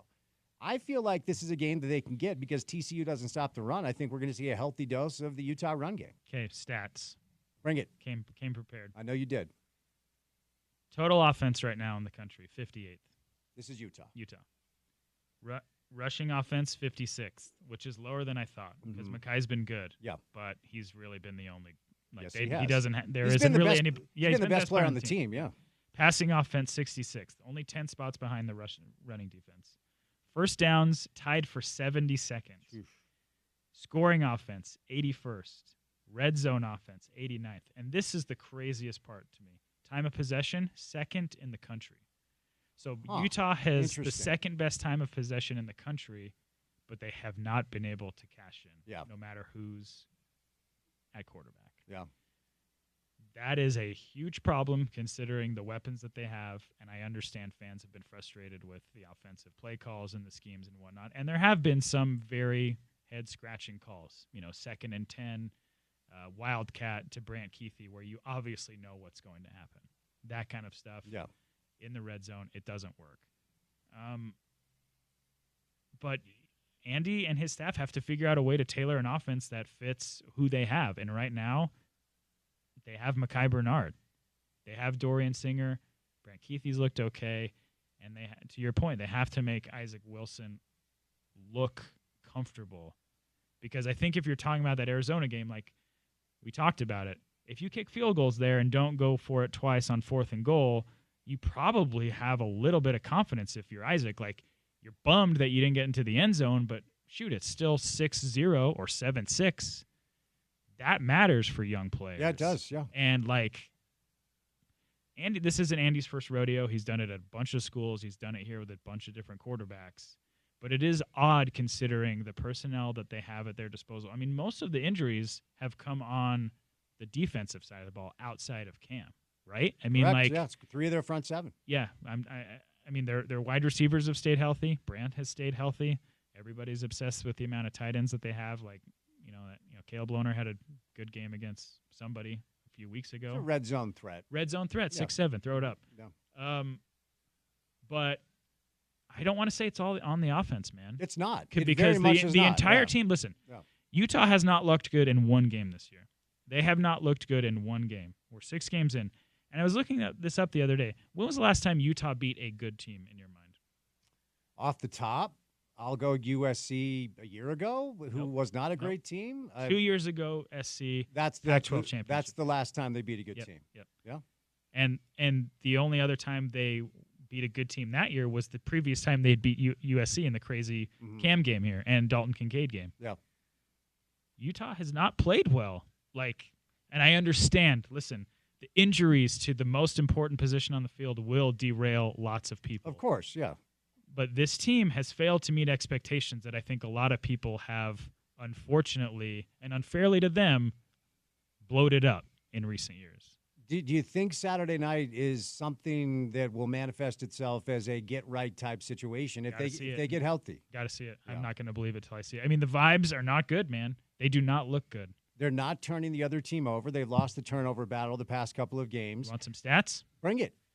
I will say this before you levy your stats on me. I do think the rushing defense numbers are a little bit cloudy right now because a couple of big runs from the Scadaboo kid, 58-48. Look, you can't let that happen. Correct. But ultimately, I think if they can get Karene back and Connor back, and I still think defensively they're going to be fine stopping the run. But if you're Utah, if you are the program that is known locally and nationally to be a quote-unquote badass defense every year, are 2 players really going to make that much of a difference? They shouldn't be. They shouldn't be. Exactly. Yeah. Okay.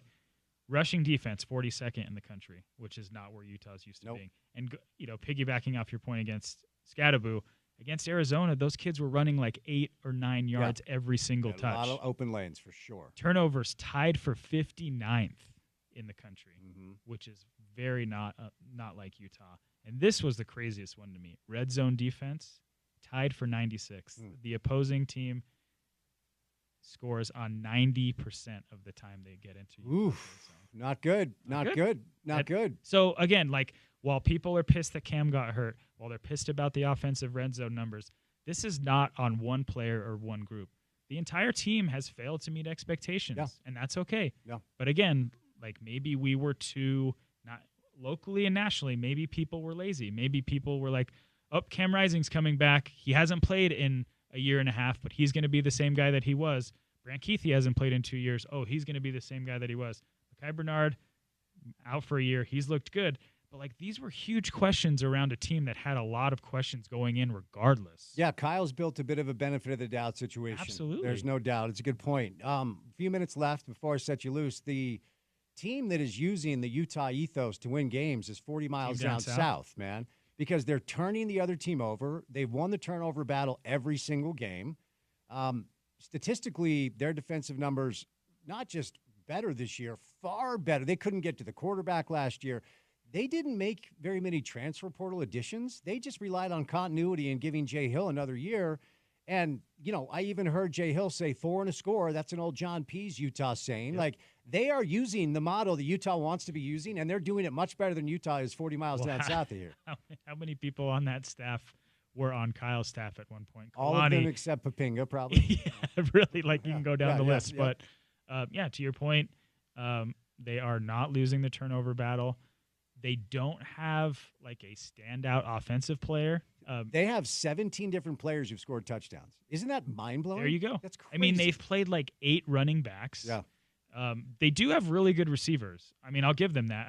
They don't have a McMillan kid. Like, they have a bunch of really good receivers. And, Jake Retzloff has made some boneheaded plays in the past. But he looks really good, man. He does. Like, Aaron Roderick knows what he's doing. Like, he knew what he was doing here. He knows what he's doing down there. But to your point about the defense, like, they didn't go out and make wholesale changes.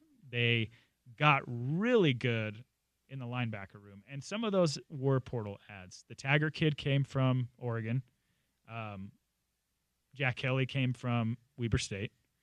I don't know if Glasgow was a transfer or not, but he's a local kid who's been really good. I mean, like, BYU has the best linebacker core in the Big 12. It's not even close. It's so crazy to say, but you're not wrong. So, like, to me, the most interesting part of this whole start is if you're you can make a comparison almost like Utah fans have been so spoiled with the success of the last 20 years. BYU fans have been spoiled from the previous success of the Lavelle Edwards regime, that, like, coming into the season, people were saying Kalani was on the hot seat. Spence, like that stuff to me is, one, it's silly because it's BYU.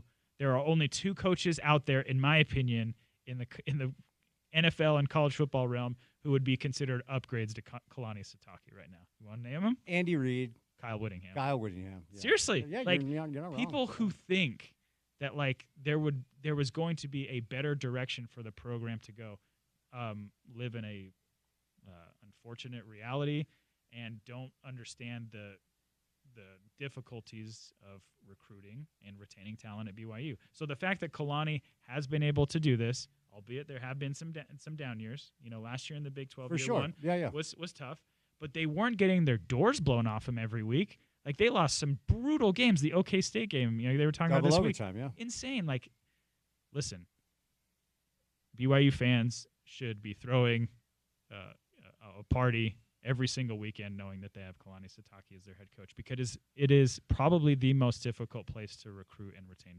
players at the P4 level in the country. I don't disagree with you. Have you ever tried a cougar tail? I have not. One? You're kind of anti-sugar, though. It's not that I'm anti-sugar. I just feel like I'm just going to get a migraine. Would you rather have beer or milk poured on you? Ooh, that's a good question. Both. Same time. At the same time, if you want to party. All right, let me ask you this. You're old enough to know, like, Lavelle, it was like 21-2 against Utah, right? Now there's a generation under Kyle of Utah football dominance over BYU. It's a full generation. You're talking about, like, your son's age where they, like, just showed up and they're we're going to win. Yeah, exactly. Yeah. And when I was growing up, it was the exact opposite. Yeah. If the games were close, it was a miracle. Utah very rarely won those games. And for Ute fans of a certain age, namely mine and maybe a little bit older, there's kind of this permeating nervousness that the pendulum is the ground is shaking swung beneath their feet. Yeah, because Look, if you were a diehard Ute fan, the Lavelle years were painful. You never won. You never had a chance oftentimes. You were insignificant. And then Ronnie Mack takes over and evens the playing field a bit. And then since Urban and Kyle, it's been all Utah. Do you think we're seeing the beginning of a moment? I don't want to be hyperbolic or a prisoner of the moment, but could this be the start of the next BYU generation? I would have to see BYU put together a few really good seasons in a row. I mean, I think like Kalani and his staff have had a couple of good seasons and then a bad season, a couple of good seasons and then a bad season. We'll see how this year finishes, and we'll see how they look next year. You're talking about a lot of mitigating factors involved in this too, like the fact that BYU went independent and basically could not recruit to the same level as their arch rival. Mm-hmm. You're talking about moving from one head coach that wasn't very widely liked in Bronco Mendenhall to a guy that is very widely liked in Kalani Sitake. And you're talking about the ultimate equalizer was the guy who's coaching Utah used to play at BYU, played for Lavelle, to his alma mater, said no to his alma mater, and really likes beating him. Right. So, Utah going to the Pac-12 and BYU going independent, I mean, that topic has been, relitigated ad nauseum for decades on local radio. But I'll have to see BYU string together a couple good seasons in a row and simultaneously see if Utah doesn't fall off the map, but if they're going 7-5, 6-6 the way they were early on in the Pac-12, then we can have that conversation. Coach Witt retires. Kalani has a rough couple years. Morgan has a rough couple years. Utah hires Kalani, and BYU talks Coach Witt out of retirement. See what I just did? That's called sports radio black magic right there. I mean, that my wife teases men in general by saying you can't be mad at people for liking reality TV because sports is the ultimate version of drama and reality TV. So the fact that that's even thrown out there. Yeah. Without the negative influences. Oh, yeah. There's no negative influences in sports. There's a few, but it's not permeating throughout society and culture. No, I've always said, and old school WWE wrestling, that is soap operas for men. Oh, absolutely. Did you watch the Vince McMahon doc? I haven't started it. I need to. It's pretty compelling. That's one thing I can actually tell you to watch. Did they talk to Stone Cold? They did. Okay. That's one thing I can tell you to watch that you haven't watched yet. Yeah, no, that's good. I want to watch it because I'm sure they went to Stone Cold's ranch. They did. Okay. They did. That's right. What else you got for me as far as what I can watch right now? Nothing? Nothing good, man. Honestly, we are not watching any new shows. Blues Clues, and is that still a thing for the kids? Blues Clues, no. Oh, it's too bad. Yeah.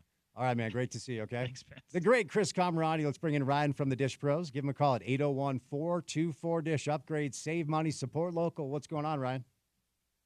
This is the time, guys, lower your bills. And this is what we do day in, day out. I had another customer, almost $150 a month. Guys, this is that simple.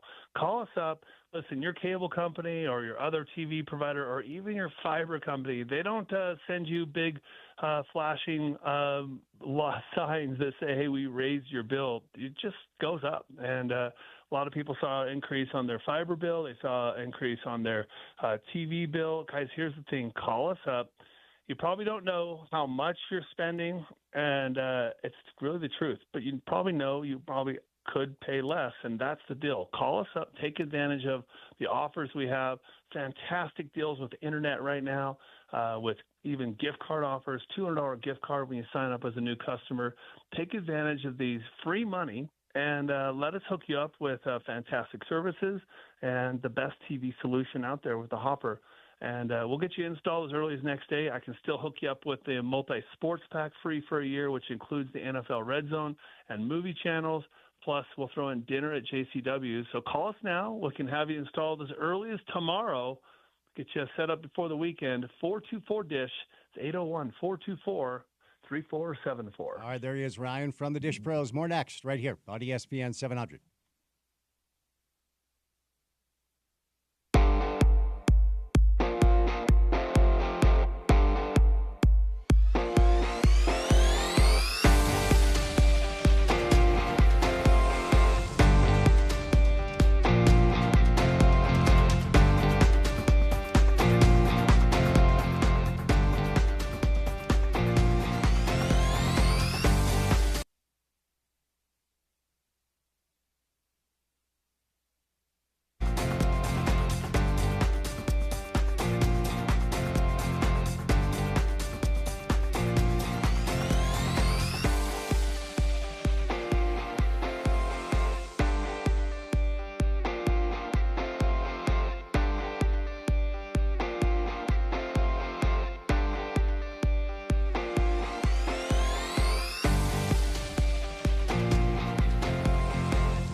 It is Sports Court time. We do it every Thursday right about now with our good friends, Garrett and Preston Handy from the law firm of Handy and Handy. Gentlemen, happy Thursday. How we doing?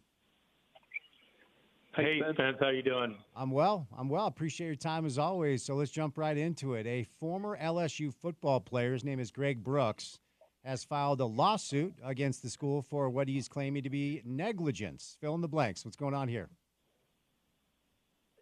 Yeah, Spence, this is an interesting story and kind of stuff that we understand pretty well. Greg Brooks was a high-level defensive back for LSU. He played at Arkansas and transferred to LSU and was the starting defensive back. I don't know if he was a safety or a corner, but he played in 2 games, and at some point, it's not exactly clear, he was diagnosed with a brain tumor, and that ended his football career. But now he's bringing a lawsuit against both LSU.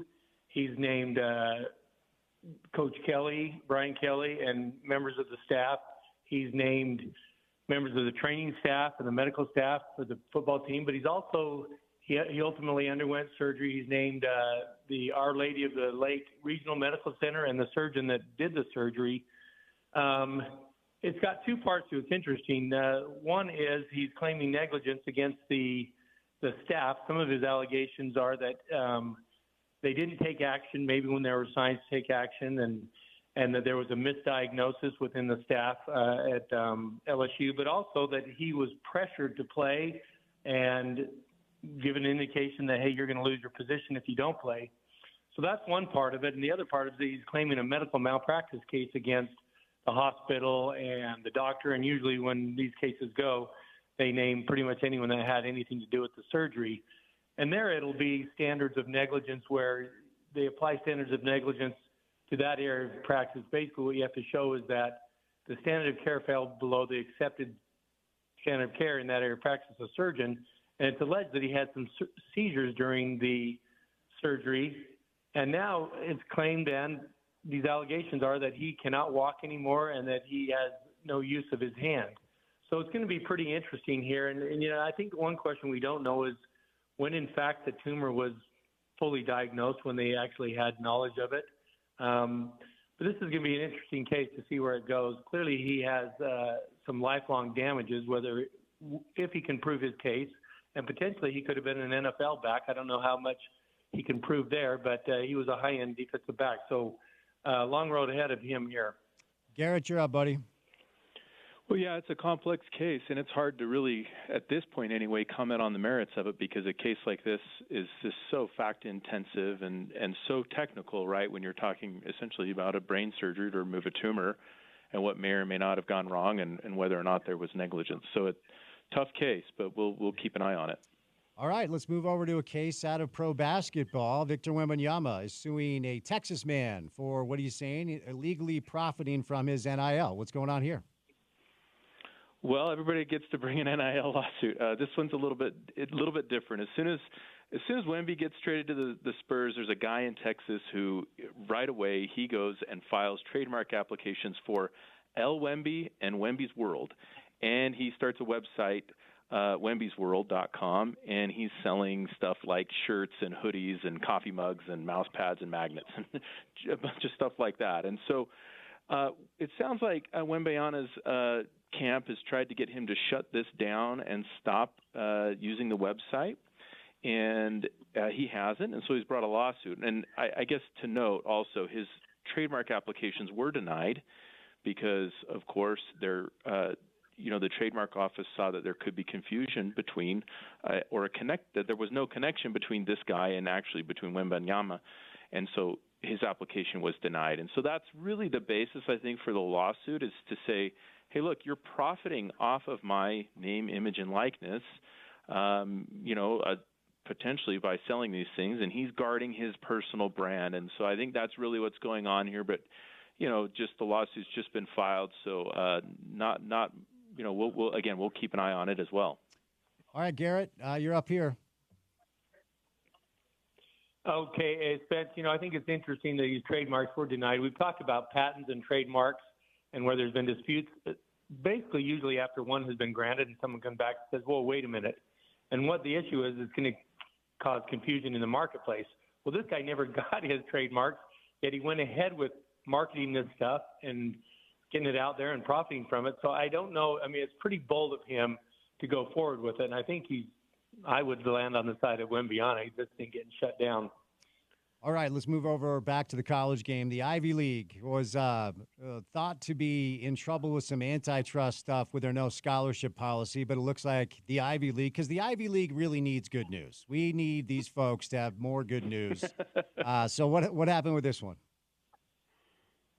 Yeah, we talked about it early on. An interesting lawsuit. A couple of athletes, I don't know exactly what school they went to, Coe and Kirk, sued all of the Ivy League schools, basically claiming that there were antitrust violations, and antitrust is where there's a monopoly or unfair competition. And they're basically claiming that, because you don't provide scholarships, there's unfair competition and no compensation. And they're really saying, hey, we want to go to these high-level academic schools, and we don't really have another choice. Well, the judge disagreed. He basically said, no, you're out of here.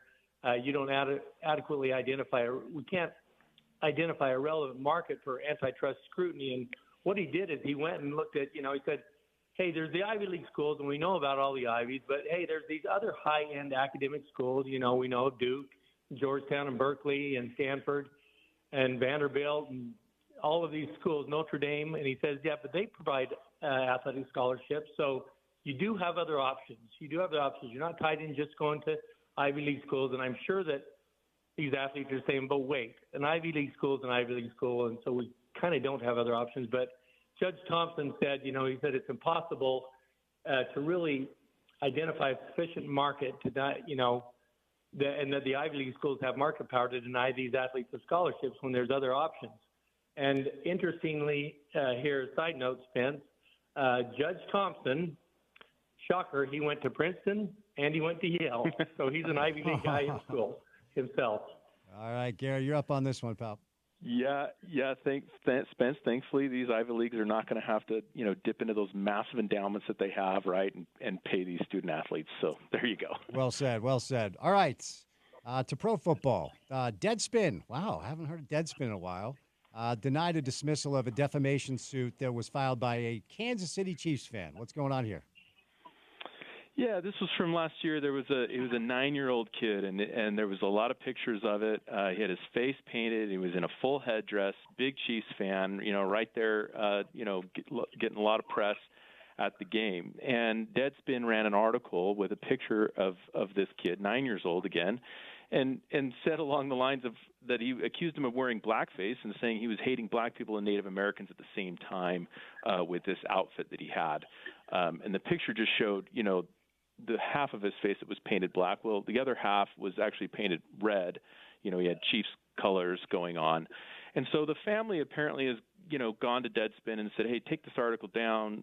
This is really, harming us and our kid.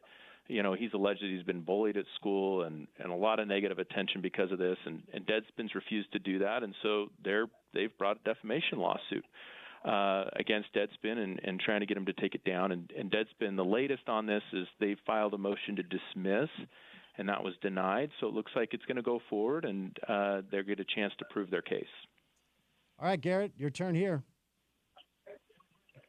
Yeah, this is Preston. We're getting mixed up here. Oh, excuse me. My bad, Preston. My bad. We've talked about these defamation lawsuits, and the standards are that needs to be published or stated something out there that is in fact false and causes damages. And this kid is not a public figure. And we've talked about, with McAfee and with Shannon Sharp, the Brett Favre thing, and they came out and said, oh, these were just opinions and that. And that's one of the things that Deadspin's saying, that, hey, this was just an opinion, and you couldn't really have a precise meaning in this opinion, and the judge didn't buy that. He said, they said, we might have said something racist, but he said there's a distinction, and I'm not sure I fully understand it. He goes, there's a distinction between racist and racist conduct, and kind of saying you couldn't prove that this was racist conduct. And, I think the kid has damages. The parents have said that the kid has undergone some bullying, and the parents themselves have had, some negative statements about them and all of that, just based on this article alone. Kind of irresponsible reporting, I think. didn't even see the whole picture. All right, final one. A story that, my goodness, I can't believe we're talking about Deshaun Watson. I just can't believe we're still talking about it. It's been years now and multiple unfortunate situations. And, there's a lot of talk about the Browns potentially voiding his contract because now a lot of these guys get away with stuff when they're really good and then they're really bad and you can't get away with as many things. Not that he ever should have been able to get away with all this, but now he's bad at quarterback and he's also a bad, weird guy. So the latest settlement apparently may prevent the Browns from voiding his contract. Yeah, so we talked about this ad nauseum, and there were 24, 26 lawsuits filed, and all of them were settled except for two. And it's interesting, we don't hear much about those. But just this past September, all of a sudden, boom, out of the woodworks, there comes another one. This is separate from all of the rest, where a woman claims that she was sexually assaulted. They had a dinner date, and she was sexually assaulted. Well, why I think this is interesting is Deshaun Watson has, before the NFL got in there and started doing the investigation, because usually they wait to see how these things kind of pan out, and before, the Browns have done anything, he went ahead and settled it. I think that's the interesting part. He settled it right out of the bat, didn't allow it to drag on like the others. They went on for months and months, close to a year, and some are still going. And, yeah, you mentioned one of the issues is, and we haven't heard about it, but his contract with the Browns, they basically came and said, hey, we know about all the bad stuff. That's all stuff that we're not going to get into, but they potentially could come in and say, hey, wait a minute, Deshaun, here's another one we didn't know about. We didn't plan on this 27th one, so they might go at him and try to avoid this. And it's been interesting. I don't think the NFL is going to do anything right now that he's settled it. He's taken care of it. All right, Garrett, now it's your turn. Now it's my turn. Well, I just was going to point out, this is the lawyer that pretty much same lawyers represented almost all of these plaintiffs, this guy Tony Busby, and he's going to want to get these cases wrapped up because now he's representing nearly all the plaintiffs in the P. Diddy cases. So he's got to move on to that. My goodness, He's going to be a busy guy. All right. Thanks for the time. Before I set you loose, for any of our listeners who have legal questions, how do they get a hold of you? Over at Handy and Handy. Yeah, Spence, we love coming on here and talking about the legal issues in the world of sports.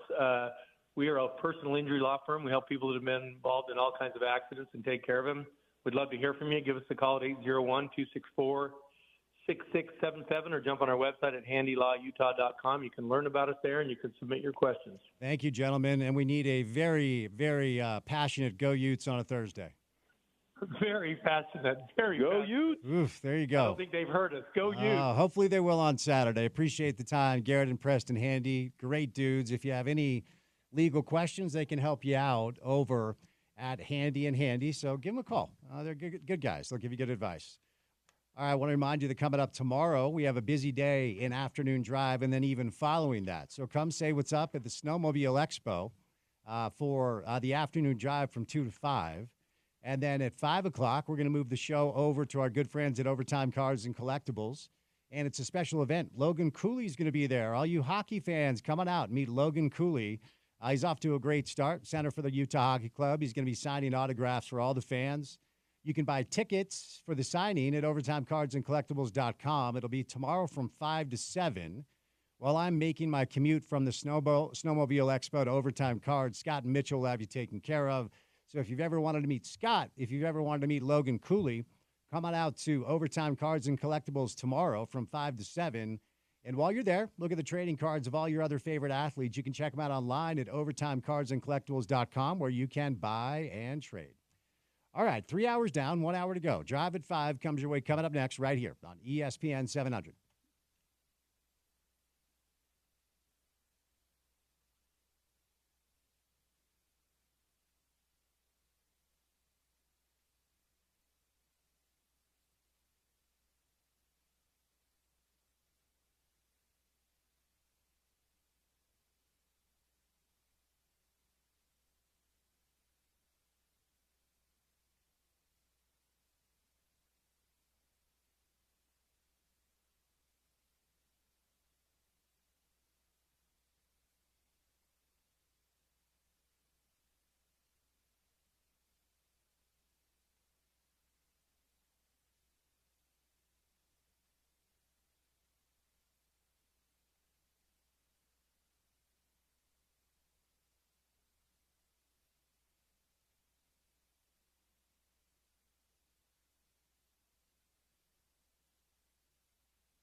All right, 5 o'clock hour of the program gets started right about now. Your commute home on this rainy and chilly Thursday afternoon starts right about now. We've got an hour of college football on the program before we make way for Thursday night football tonight. Denver, New Orleans. I don't know. We have to promote this game because it's on our radio station. Spencer Rattler under center, Bo Nix. I mean, look, it's Thursday night football. Football season comes, although we have had college football during the week. Monday night, then there's a little bit of a respite. So it's a Thursday night game, and we need to promote it because it's on the station. But this is one of those Thursday games that feels, Porter, like it might be a bit of a dog. The over/under is 37.5. A Thursday night game, and as you said, we're contractually obligated to tease it here on the radio side. But it's also, Spence, on the same night as my Hokies are playing, the same night as a World Series matchup with the Yankees and Detroit or Cleveland rather, and then of course the Mets are getting going a little later. So I'll be distracted tonight as far as the NFL football goes, but we'll keep a side eye on it, and of course tune in on the radio side. Are we going to get a little Inter Sandman before we say goodnight at 6? Of course. All right. Okay. Good stuff there. So as you make your way home on this rainy and chilly Thursday afternoon. Of course, a lot of the conversation this week is about what we could see coming up on Saturday night at Rice-Eccles Stadium as TCU rolls into town. Of course, these two programs are very familiar with one another, former Mountain West Conference foes. Back in 2010, Andy Dalton and TCU rolled into town and rode away with a 47-7 win. Both teams were in the top 5 at the time. Not a fun memory. Obviously, a much different game and a lot of questions leading into Saturday night, as we've discussed throughout the show today. Some good stuff from Craig Bolerjack. Chris Comrani was live in studio, and we've really been discussing the potential for Utah to show its fan base, show this community that the past couple of weeks are not good enough, and they've responded the way that we all hope they will respond, and that I believe they'll respond. Porter, give us an update. We haven't talked about, we've talked plenty about the injuries on the defensive side. On Monday, Coach Witt said they were hoping to get Karene back. There's Connor. 3 of their front 7 have been out. Of course, a lot of the attention's on the quarterback injury. Do we know how healthy this D is heading into Saturday night? I think as you mentioned, Kyle alluded to hoping to have Karene Reed back. I know he still hasn't gone through a full week of practice, so I'm not sure if that is actually going to happen. You and I have talked about that because of the Cam Rising injury and because of the Cam Rising storyline. That has been under-talked about and under-noticed. Their defense has been, at times, kind of paddling upstream, really, really struggling to recognize things pre-snap and to adjust to things. Maybe in the hurry-up, stuff like that is really, really affected Utah, and returning Karene Reed would be huge, not just for this defense, but also the pressure it puts on Isaac Wilson and co. to have a defense playing up to that level. I think he'll be back. I think he'll be dressed, but I'll be looking for him pregame and seeing if he looks ginger on that sprained ankle, because it was one that was bugging him for multiple weeks. I do know the Utes will and are expecting to get a few guys back along the offensive front. That's the information I got. They didn't tell me if it's Connor O'Toole, didn't tell me if it's Aliki Vamahi or Tavita Fotu, but they are expecting to be at least a little bit more full strength along the defensive front, and I think that's going to be big, especially in this matchup with TCU, where Utah's going to try to, I think, run the ball a lot and kind of slow this game down and muck things up. So the lines moved a couple of different times as we sit here at 5:04 on the dot Mountain Time on a Thursday afternoon. Utah is a 3.5-point favorite. That line opened up at 7, and it moved a couple of different times. And right now it's settled in at 3.5. Over-under is 49.5, which is actually a little higher than I anticipated because, to Porter's point, and this is what I believe we'll see, and it's not all bad news, I don't think. Isaac Wilson, this will be Isaac's first game under center with job security. It'll be his first game under center where he's not looking over his shoulder and wondering, do I have this job moving forward? Is this a one-week thing? What's the deal with Cam? I'm kind of viewing this as a clean slate for Isaac because I think there's something to the mentality of knowing you have the job that hopefully will allow him and the entire offense, and Andy will do his thing as he always does. You could talk about the play calling, but he's an experienced guy who solidified the offensive coordinator position here at Utah. Whether you always agree or disagree, I'm sure you don't, because the offensive coordinator always falls on the sword. But, Mekhi Bernard, media availability this week, admitted that they have been preparing 2 different game plans during practice week prior to kick on Saturday. It's a good thing that that's off the table, and we've heard that from players all week. We heard it from Brant Kuithe. And, of course, we've heard it from Mekhi Bernard. We've heard it from coaches. Like, ultimately, we know the deal. There's no more ambiguity. Cameron Rising, God bless him. Poor kid. My heart goes out to him. Hope he's doing all right, man. I mean, we've talked about Chris Camerani joined us earlier. We've talked about CK's piece when Chris sat with Cameron, sat with his parents, and for the first time, Cam was very forthright and forthcoming about just how hard last year was on him mentally. He didn't want to leave the house, and now he's faced with another long road for rehab, maybe to play football, but just to get healthy. And ultimately, my heart goes out to the kid, but time to move on, time to turn the page, and now it's the beginning of what hopefully is a very successful era under young Isaac Wilson. Now, you can't expect him to be Cameron from 2 years ago when the offense nearly put up 40 per game. They averaged 38 points per game 2 years ago when Cameron was healthy. This will not be that. At least I don't think it will be.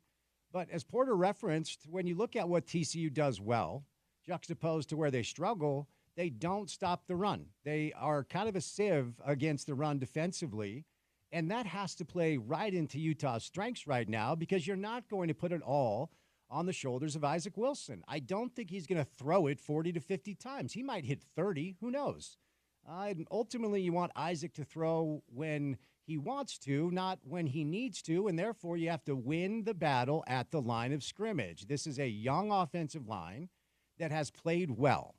And this is a team that was thought to be without a bell cow running back. Well, that's the one thing we know they have with Mekhi Bernard. Now, who steps up behind him? Because I can't imagine Coach Witt or Andy wants Mekhi Bernard to touch it 30 to 40 times every game. It's not sustainable. He's not built like Zach, right? He's not built like Zach Moss, who's a tank. He's not built like Tavion Thomas.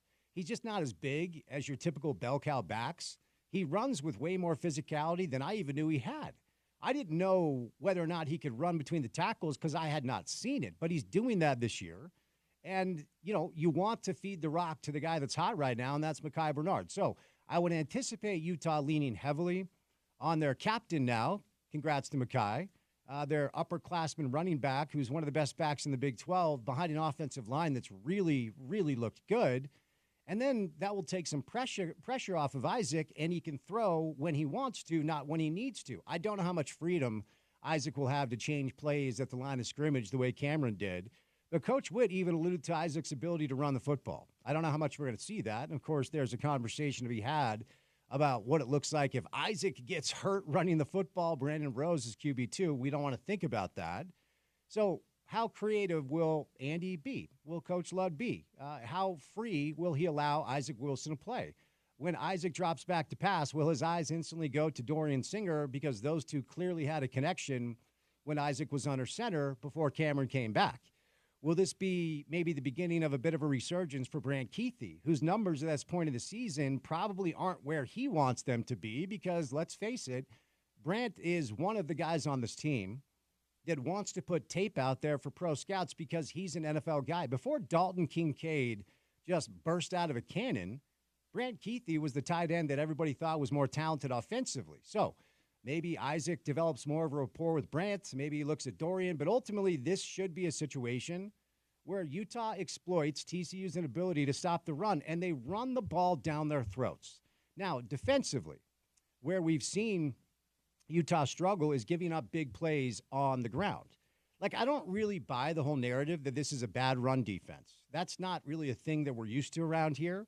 And yes, as we've talked about, if you have injuries, you need to have depth to make sure those injuries aren't catastrophic, and Utah should look better than they have so far, even without Connor and Karene, et cetera. Okay, this is a program that took a long time to build up legitimate P5 depth, but we were all told that they had it. And if they do, it hasn't looked that way so far. But as far as if you remove, and you can't remove the big plays that Scadaboo had, but he had like 2 50-yard rushing touchdowns. And ultimately, it's giving up the big plays, and you do need to tackle better, as Morgan Scalley have talked about this week. But no part of me believes this is like a bad defense. Now, TCU does not run the football well. They rely on the arm of Josh Hoover, who can really sling it and has had some big games this year. Okay, he went for over 400 yards against UCF. He had 396 at SMU. I mean, he throws it 30, 40, sometimes 50 times a game, and he's surpassed 300 yards 4 times this year. But Utah's pass defense has not been the problem. Now, ultimately, as Morgan said during his media availability this week, you have to get back to the old adage of Utah football. You got to turn the other team over. I mean, I never do the thing where it's like, well, if they didn't turn the ball over, they would have won. That's very BYU fan-ish. No, like if you turn the ball over, you're going to be penalized. In the last couple of games, Utah's not won the turnover battle. Red zone offense has to be better. It is a sieve. Ironically enough, as we talked about earlier, Utah is one of the top teams in the country at time of possession, but they do not convert in the red zone, sometimes going for it on 4th down and not even getting 3, leaving with 0. But you got to get 6. You can't get 3. It's what BYU has done this year. BYU has grabbed the Utah ethos and the Utah formula, and they're doing it better than Utah is this year. They're winning the turnover battle. They're actually putting their offense in incredibly advantageous situations. And then, most importantly, they're getting 6 and not 3 most of the time. So, ultimately, I do have confidence that this Saturday will be what I like to refer to as a get-right game for Utah. We have seen Coach Witt teams start slow before and turn it on for whatever reason. And I do think there is something to just having the unknown nature of who's going to be under center behind all of us and certainly behind the team. And I think you could tell with some of the comments we heard this week that even they were getting sick of it. Not that they were getting sick of Cameron. None of this is on camerizing. I will repeat that over and over and over. Cam should always be remembered as nothing more than a hero, nothing different than a hero who upped the entire profile of the athletic department and the school via 2 back-to-back Pac-12 championships and 2 Rose Bowls. I know you lost them, but you got there way earlier than anybody thought you would. Back in the day, Gordon Monson and myself, we had John Wilner on our show. It was the year Utah had made the entrance to the Big 12, and Gordon asked John, how many years do you think it'll take for Utah to get to a Rose Bowl? He almost said never, but I want to say he said 25 or 30. And, basically did it in a decade, less than, right? And that's an amazing achievement. And in no small part is because you had under Cam Rising under center. Porter, we haven't done the whole, best quarterbacks in Utah history thing.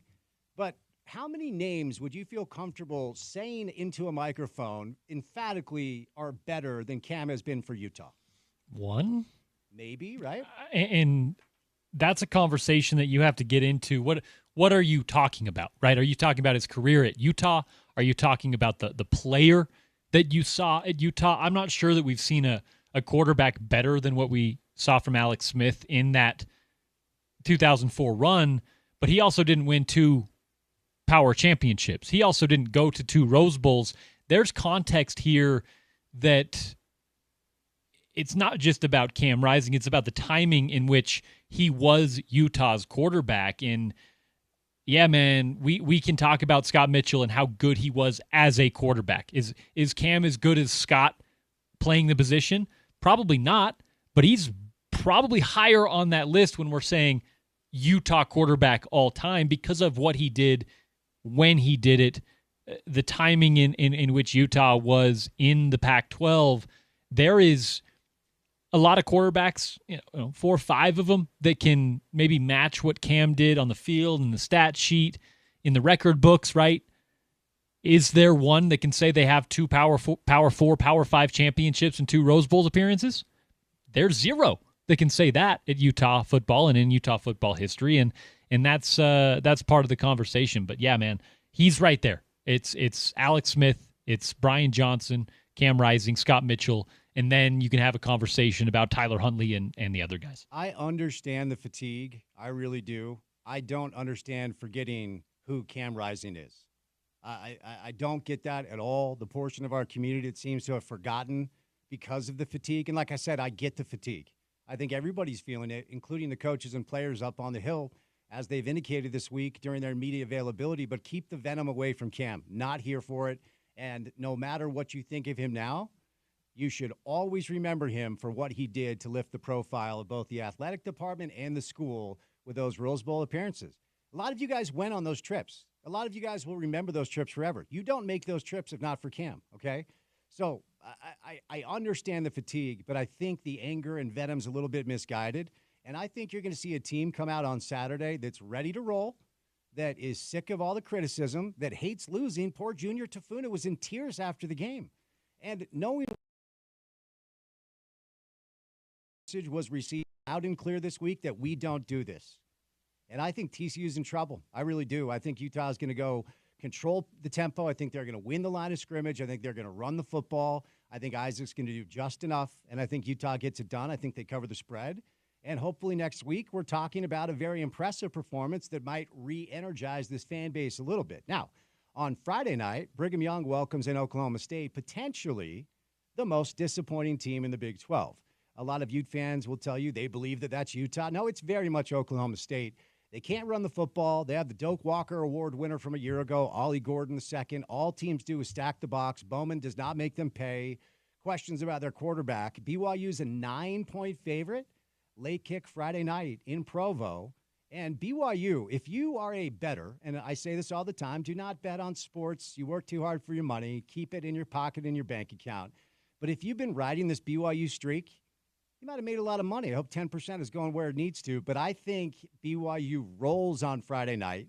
I think they move to 7-0 and potentially could be cracking the top 10 next week.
I can't lie. It's a really cool intro song. It's one of the coolest scenes in college football. I've never been there, but Porter is a Va-Tech fan. Blacksburg is going to be going crazy. Overtime Cards and Collectibles. Coming up tomorrow, we have a busy afternoon drive. I'll be at the Snowmobile Expo, so come say what's up out of the Mountain America Expo Center. And then at 5 o'clock, we're going to move our programming over to Overtime Cards and Collectibles. Logan Cooley, the center of the Utah Hockey Club, is going to be there signing autographs for fans. Scott Mitchell will be on air while I'm driving over there, so thank you to Scott. Then I'll show up and do some radio until 7 o'clock. We'd love to see you. You can buy tickets for the signing at overtimecardandcollectibles.com. All right, Porter, what comes our way on a Friday edition of the show? On a Friday edition of the program, Spence, we will, as you mentioned, kind of go all over the map, talking some RSL, talking some Jazz preseason. Richard Smitty Smith makes his return from the Black Desert Championship, talking some Jazz, maybe talk some football as well.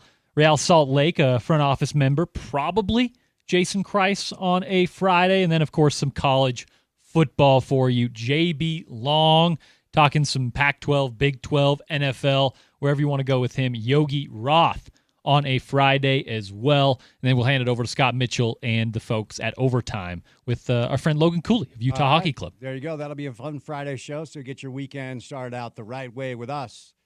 Coming up next, Thursday Night Football, Denver, New Orleans. Special thank you today to Gordon Monson, Craig Bolerjack, Chris Comrani as well. For any of the sound you may miss from the show, go to the website. It's ESPN700sports.com.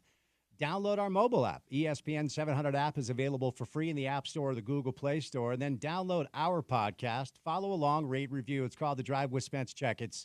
That's available where you get your shows. He's Porter. I'm Spence saying goodnight. Have a great Thursday evening. Thursday Night Football on the other side right here on ESPN 700.